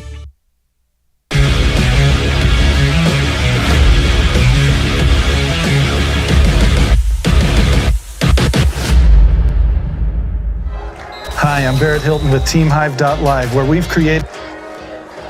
Snow College Badgers getting set to kick it off here as Laofo gets into the Mountain America Credit Union end zone. Mountain America Credit Union guiding you forward with affordable financial services and expert advice. Details available at macu.com. They also pick up a Douglas Dentistry first down. Douglas Dentistry with in-house financing. Show off that smile, Douglas Dentistry. Kickoff is going to start inside the 5-yard line. And out to the 15, short of the 20. And that is Polanco being taken down. Probably see a lot of the subs coming in here, obviously, up 56-0, 10 minutes left in this game. You'll see a lot of subs, a lot of guys who may even get some time. We haven't really talked about that JV team. Oh, we got another penalty. I swear every special teams play there's a penalty. It seems like there has been. Yeah, that's something we ought to mention. So the Badgers start a JV program. A couple of reasons for it. Okay, a lot of people are saying, well, how do you run a JV program at a junior college? We'll talk about that when we get another break here. 1st and 10, they put it at the 24-yard line, 23-yard line. 1st and 10 for the Islanders. Flag on the play, but a handoff is going to gain about 4 yards. So a JV program, here's the way I understand it. You bring in an extra 50 kids or so, that's FTE. Yeah, right? Sure. Full-time equivalent for students. You're teaching a class, so you've got more students in a classroom. That means you can have teachers, so you've got your assistant coaches that now have an extra responsibility. You can pay them more, which really helps with the assistant coaches because they don't get much. Yeah. And hopefully you keep some holdover, you keep some retention with those assistant coaches. Wow. Handoff right in the middle of the line and nothing there. Yeah. Big 48 coming up and making a hit. Diego Gritarin? Gritarin, yeah, Diego Gritarin, thank you.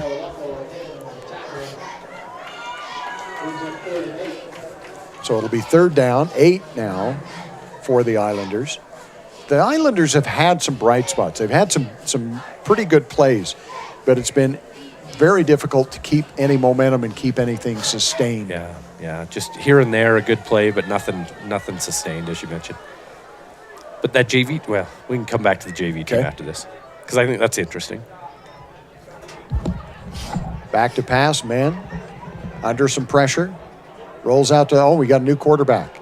And he finds an open receiver. So the new quarterback in there is number 13. Is it 13? I don't have a 13. I don't either. Oh, I do. Fondo Wilson. Okay. Yeah, that was a good play there. Found the open man down the field, got a first down for the Islanders, almost to midfield. Creates some extra time by getting outside of the pocket, rolling to the right, and finds the receiver downfield. And we do have a local player on the JV team. Isaac Shoppy. Yeah. Is playing JV ball Time for Amoy is playing from Manti as well. Is he? Yeah. Okay, good. That's going to be a gain of 8 on the running play. And Fondo has maybe sparked some offense here. Fondo Wilson has come in at quarterback. Of course, he has it a lot easier than men did because this is third string probably for the Badgers here. And men was facing a lot stiffer competition. 2nd down and 2, 7:30 remaining here in the fourth quarter. Badgers lead it 56-0 as we check that Utah Heritage Credit Union scoreboard. Fondo back to pass. Throws the crossing route too high, incomplete. Intended that time for Keandre Polanco. Yeah, probably the good decision there.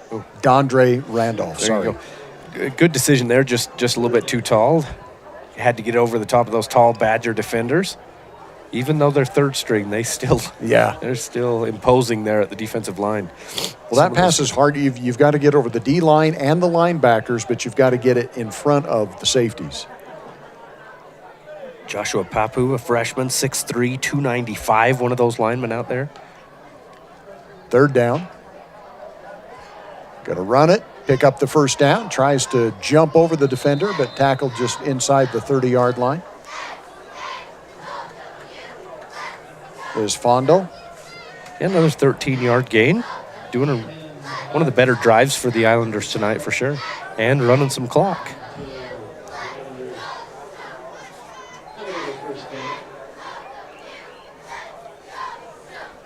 First down inside the 30-yard line for the Islanders. We'll give you the JV schedule coming up. Fondo under some pressure, and he's going to be sacked. Loss of 5 yards. There's 92 in there. Salomone Longi. Boy, what is he still doing out there? He's made some big plays all throughout this game. He has. Maybe you said, hey, Coach, I still want to play. Yeah. I don't know. That's your starting D tackle in there.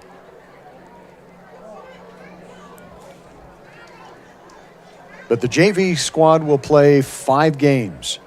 Most of them will be on a Monday night. The others will be on a Thursday. Oh, okay. They'll play in St. George and a home and home with St. George, a home and home with Ogden, and then they have one other game. Handoff. That's going to be a gain of maybe a yard or 2. Let's give them 2. And that'll bring up 3rd and 13. Badgers came out of that pile with the ball, wanting a fumble called, but obviously it was after he was down. So 3rd and 13. Think Fondo creates something with his feet again? That's how they picked up the last first down. He's done it. He's done it on this drive. He's got some quickness. Yeah. And he showed that he could buy some time with his feet and then find somebody open downfield too. Little quarterback draw, and that goes nowhere. Badgers saw that one coming. Yeah, Salomone Longi again with that one, and big number 19, Jesse Wilson. Wilson, yep. Couple of those giant defensive linemen for the Badgers. We're going to be hearing their names a lot this year. Jesse Wilson.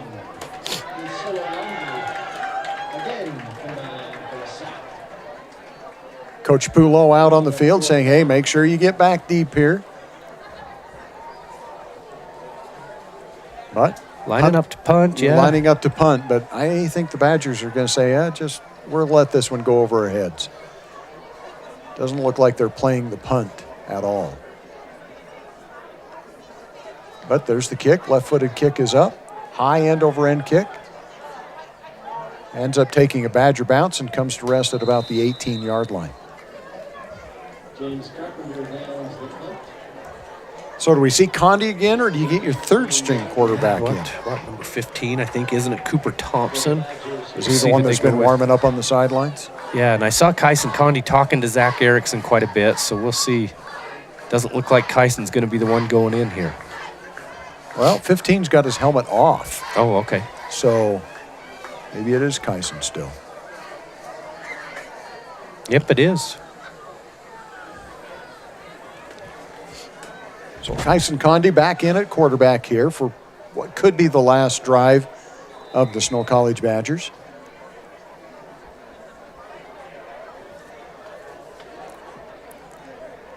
Handoff. Trying to get to the outside. Little stutter step. Little stop and go, and wisely does not go out of bounds and stays in bounds. That was Isaiah Laufo again. Laufo. Yeah. So I think they would be, what would he be, the fourth string running back, right? I would think so. Yeah. I mean, if we check the running here, you've got A.J. Tillman, Wilson, Patterson, and Laufo. Yeah, I got that. Yeah. But he's in third place here for total yards. Yeah, big 47-yard touchdown run would do that. Yeah. 1st and 10 for the Badgers. Condi, low snap, but goes down and picks it up, hands it to Laufo. And going straight ahead, picking up about 5 yards out to the 35-yard line. So broken play there, kind of really the timing upset, but Laufo and Condi still able to connect and pick up 5 yards. Yeah, just following the blockers of those big linemen in front of him. Spencer Bradshaw, one of those, 6'3", 320.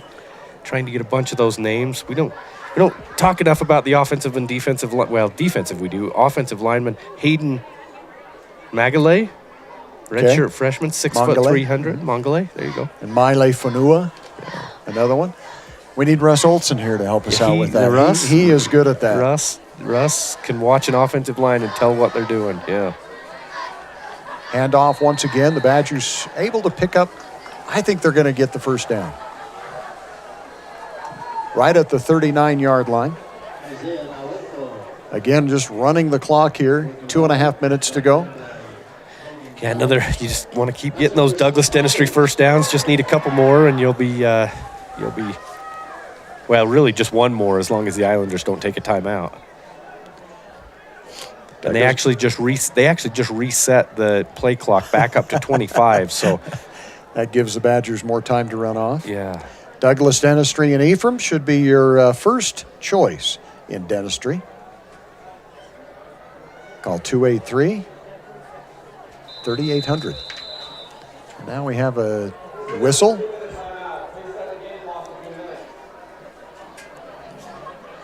Who took the? So you got the 2-minute warning now in college as well. Oh, okay. Yep. And the Badgers run it down to the 2-minute warning. We'll take the timeout as well. Another Central Valley Medical Center timeout. We'll be back with the final 2 minutes right after this 60-second timeout. Hi, I'm Barrett Hilton with TeamHive.live, where we've created a locally run video streaming platform for Utah schools. On our website, you're not going to wade through a bunch of unrelated content.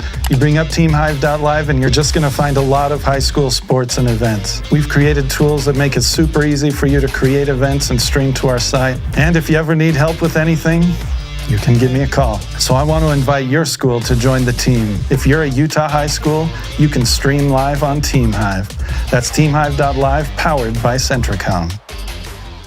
In the days of the mountain men, Cache Valley, Utah became a central gathering place for trappers and explorers. They named it Cache because it was there they would store their goods and come together to trade and connect. This spirit of community continues today at Cache Valley Bank with locations and services throughout Utah. Welcome back as we start the action once again. The low snap is bobbled by Condi, but he does a good job of just covering it up. And we've got a little extracurricular activity going on after the play, and two players have to be separated, but fortunately no flags are thrown.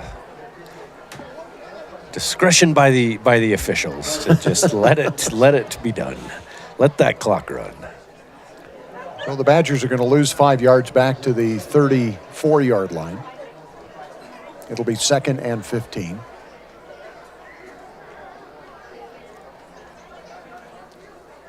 So Condi's done a pretty good job. He's had several low snaps that he's been able to control and not have a turnover. Yeah, I think you'll probably see the backup center and Kyson working on that during the week. Handoff trying to get to the outside is Laofo. And he's able to gain maybe a yard or two, not much more. Big old offensive lineman out in front of him out there. Laofo just looks like a little guy with Male Faunua out lead blocking for him. Well, you've got Fonua, who is 6'3", and we don't have a weight. I'm guessing, a lot. Yeah. And you've got Isaiah Laofo, who we don't have any on at all. I think he is pretty short. Yeah. Shorter than Condi for sure. The quarterback out there. Handoff again goes to Laofo. Just tries to find a little bit of an opening, gets to the 40-yard line. It's going to bring up 4th and punting situation. That'll be it. Yep. Badgers won't have to run another play. So we will quickly take a timeout here. Why did they blow a whistle? Oh, is there a flag? I don't see a flag. They put flag on the play, but I don't see one. They called non-sportsmanlike conduct on the Badgers. Okay, well, so that'll make it a punting situation. Nope, they're going to just run the clock off. Either way, so it's the end. So here's what we're going to do. We're going to take a 2-minute timeout here. Give Greg and I a chance to get on the same page. And when we come back, we're going to choose the Little Caesars Player of the Game. Little Caesars has a gift certificate, $5 large pepperoni or cheese pizza for fresh pizza fast, from hot and classic ready to deep dish hula Hawaiian. Make a pit stop at Little Caesars. And we will also come back with Sanpete Steel Man of the Game. Sanpete Steel has been supporting Snow College's tradition of excellence for a long time. One of the major fabricators in the Intermountain West, Sanpete Steel. We'll be back with those 2 awards and a few telling statistics for you right after this 2-minute timeout. Little Caesars of Ephraim and Nephi have expanded to a 3rd location in Gunnison, inside Gunnison Sinclair. Hours Monday to Saturday, 10:30 a.m. to 9 p.m. Come enjoy classics like crazy bread, cheese, pepperoni, and 3 meat treat pizzas. Little Caesars also offers wings, dip, soda, and an awesome family meal deal, including 2 liters of soda, pepperoni or cheese pizza, and a crazy combo for just $9.99. Come enjoy one of the best deals in America. Little Caesars, Ephraim, Nephi, and Gunnison. In the days of the mountain men, Cache Valley, Utah became a central gathering place for trappers and explorers. They named it Cache because it was there they would store their goods and come together to trade and connect. This spirit of community continues today at Cache Valley Bank with locations and services throughout Utah, including 3 branches right here in Sanpete County. They're Central Utah's financial outfitter. No matter your mountain, they want to see you reach the top. Cache Valley and Central Utah are rooted in grand expeditions. Let's keep that heritage alive together. Discover Cache Valley Bank. Mountains await. Member FDIC, Equal Housing Lender. I'm Dr. Brandon Beck, and I'm one of the general surgeons at Central Valley Medical Center. One of the best parts of my job as a general surgeon is to interact with a wide variety of people, and many of those people have experienced chronic conditions or painful things for many years, and there is nothing better than helping them to work through those conditions and to have an improved quality of life. I'm happy to be back in Utah at Central Valley Medical Center serving the people in our community. Sanpete Steel in Moroni was founded in 1994 and is one of the major steel construction companies in the Intermountain West, specializing in structural steel fabrication and erection. Sanpete Steel's impressive portfolio includes the Hale Theater in Sandy and structures on the campuses of the University of Utah, BYU, and UVU. Sanpete Steel in Moroni, where their motto is done right and on time, at 685 East Main in Moroni. Call 800-261-1026, 800-261-1026, or sanpetesteel.com.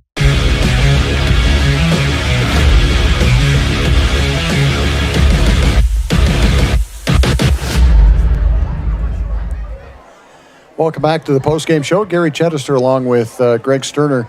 Snow College Badgers with the win on the opening game of the 2024 season, 56-0 over the Utah Islanders, and quite frankly, dominating from start to finish for Snow College. The offense finally got clicking there in the later part of the first half. Kind of struggled at the beginning, quite frankly, but really put up some good numbers. I mean, rushing yards, 349 yards rushing, 202 yards passing. Donovan Smith did not throw an interception. The Badgers had the one fumble that they turned the ball over. Yeah. So not too bad there. Defensive-wise, they held rushing yards, 6 total rushing yards. So almost negative. They were negative for a long time, and then the second or third string was able to give up a few yards. So 32 attempts for 6 yards. That's 0.2 yards per carry. And before I start into a long thought, I see Zach Erickson running up here, I think, to join you, Gary. Well, how about that? We'll give him the headset. All right, we'll do that. So post-game show, we're just going over some of the stats here, Coach. Congratulations on the win. Thank you. Maybe a slow, after the kickoff, definitely a slow start. Well, after the kickoff return for a touchdown. Yes, exactly. Then kind of a slow start. The offense kind of had to get their feet under them, which you know you don't want, but it's understandable. Yeah, we knew, bunch of new guys in that room. So trying to get everybody on the same page was a big deal for us tonight, Oh, sorry, running up here. You did it better than I. Hey, we probably kept those guys in longer than we wanted to, but because of that slow start, we knew we needed some things to work on, and so we needed to be able to get some camaraderie with those 11, and so, it took us longer than we wanted, but we got there. Okay, one of the things I do want to mention again, because it's under your direction, and I'm going to give you credit because I don't know who else to give the credit to. You guys have been so deep at running back ever since I've come back and been calling the games again. You only have one guy coming back, but then you've got Patterson who comes in and just outstanding. Wilson, who showed some breakaway speed and unfortunately didn't get in the end zone on that long run, but you reward him anyway and get it. And then your fourth guy, Laofo, comes off the bench and he breaks a big run or two. That is a very deep room. We feel really good about that room. And right now it's fun to see because it's quite a they're all different guys, right? Right. You look at AJ and you look at Drew, both Utah guys. And so we're glad that, we can try to steal some of those best high school backs here in the state of Utah. And then, we had to go all the way down to South Florida and Miami to get Matt. Matt Wilson was a guy that we don't usually recruit that area. But we found him. We liked him. Comes from a good family. And he's going to be special. Just write it down right now. That guy's going to be special. And then Isaiah, played down there at Liberty in Las Vegas and showed us a lot of good things. And I think the only reason he didn't get recruited out of high school is just because he's like 5'7".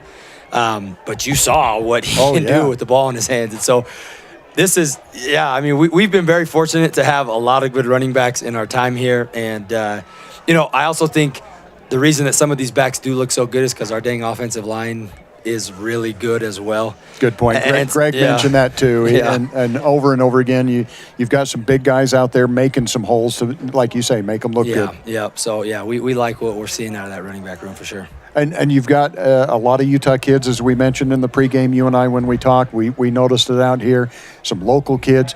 And you've gone to Vegas to pick up a couple of good kids. You've got some corners out of Vegas and as you mentioned, the running back too, but you've got some depth there. Yeah, I really like what our staff did this year in recruiting. I think what happened 2 years ago is I don't want to say we got complacent, but we made a much stronger, focused effort this past offseason in our recruiting to make sure that we really didn't leave any stone unturned. We knew that, it's different now with the transfer portal and with NIL and kids being able to transfer in and out wherever they go.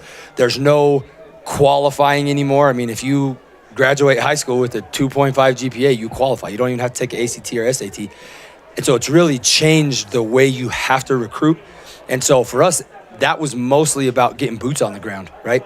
We sent myself and 4 other guys to Vegas, and we scoured Las Vegas for 3 days.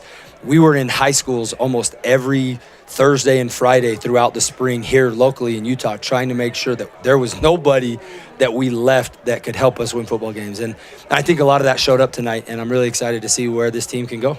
All right, Coach. You've got the Community Christian from Detroit coming in this next week. Real quick, what do you know from them? So they played Iowa Central this afternoon, and they Iowa Central did kind of to them what they did to us in the bowl game. And so Iowa Central's a good team. Right. And so I don't take anything away from Community Christian being able to be a good team, because Central's a really good team. And I know they have a lot of guys coming back from that team that kicked our butts in the bowl game. But, you know, we know they've got a much better coaching staff. We know they've put that thing together the right way. They have now gotten themselves back into the NJCAA to be able to compete nationally and for a championship after the crap that had happened there a few years ago. And they have guys. They have like 90-something guys on their roster, which is that's a start, right? That's where you've got to be able to build that program from. And so we're looking forward to being able to get the tape, you know, tonight or in the morning, and we'll dive right in. And maybe next week in the pregame show, I'll tell you a little bit more, because hopefully I should know a little bit more. There you go. And you and I will get together this week, and but a good way to start. Like I say, a little bit slow, but that's why you have these games at the beginning, is try to get that stuff worked out. You guys look really strong from second quarter to the end of the game. Yeah, we the defense played fantastic tonight. I don't want to put the horse before the cart, or whatever that saying is, but this D-line that we have this year, I know that D-line in 2020 or 20, when the year we went to the national championship, was really dang good. Yeah. I might put these guys up against that group, and we're deep. We're 3 deep. I was going to say you're deep, because we kept calling a different guy every time that was coming in and making the plays. Yeah, and that's, talk about going, making sure we got we looked under every stone, and we did everything. You see Josh Papu out there, number 90, from American Samoa. Like we're trying to find everywhere. And you look at that D line, and it's one of the deepest, probably one of the best we've ever had here. And so if they continue to play like this, it's going to make everybody else's job a lot easier. All right, Coach, congratulations. We'll catch up with you this next week for a pregame interview for next week against Community Christian out of Detroit. Beautiful. Sounds good. Thanks, right. Gary. Thanks, Coach.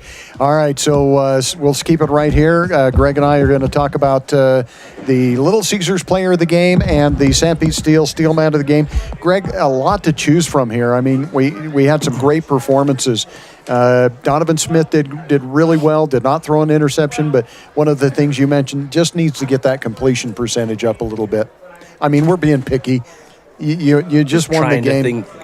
But down the road, you need to be a little bit more efficient with that. You had depth with the running back, something we just mentioned with Coach Erickson. You've got A.J. Tillman, Matt Wilson, Isaiah Laofo, and Patterson, who really put a lot of yards down. 111, 102, 76, and 49. And all with touchdowns. Right. All four of them with touchdowns. All four of them well. with a touchdown. Yeah. So, all of those are good options. You got, we talked about the offensive line being maybe somebody that we need to watch for these players of the game, whether it's Wallace or Henderson or Jackson Tua or Nate Weifinkel. We called his name a couple times. Yes. Tyler Brunfield, I talked about him, the giant of a man he is out there on the line at left tackle. But a lot of good options for your player of the game. So who are you thinking? I would say who do you like? I would say Eggert, tight end. Okay, so player of the game, we're going to go with Eggett. And the reason, did I say Eggert? Yeah, Eggett. Excuse me. Eggett, Caden Eggett. He caught those 2 touchdown passes when it was still a game.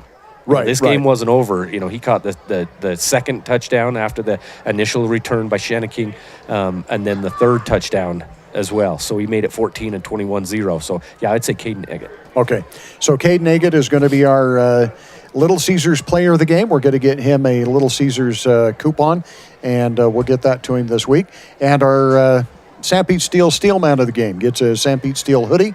We're going to give that to a player that makes an impactful play, and it was the first one of the game. I was just going to say, tell us again what the criteria is for this. A play that makes a change, a tough, gritty play that changes the momentum of the game. Shandon King running down the sideline the very first kickoff to take it into the end zone. What a way to start the 2024 season was that play by Shandon King, and so we're going to give him the St. Pete Steel man of the game.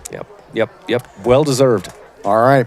Well, thanks, Greg. Where are you this week with do you know what you're calling? Yeah. Where are you at? Grantsville will come to Manti on Friday. Okay, and you're calling that game? Yeah, me and Russ Olson will have that game on Team Hive, and then you and me next Saturday. We will have the Community Christian College out of Detroit.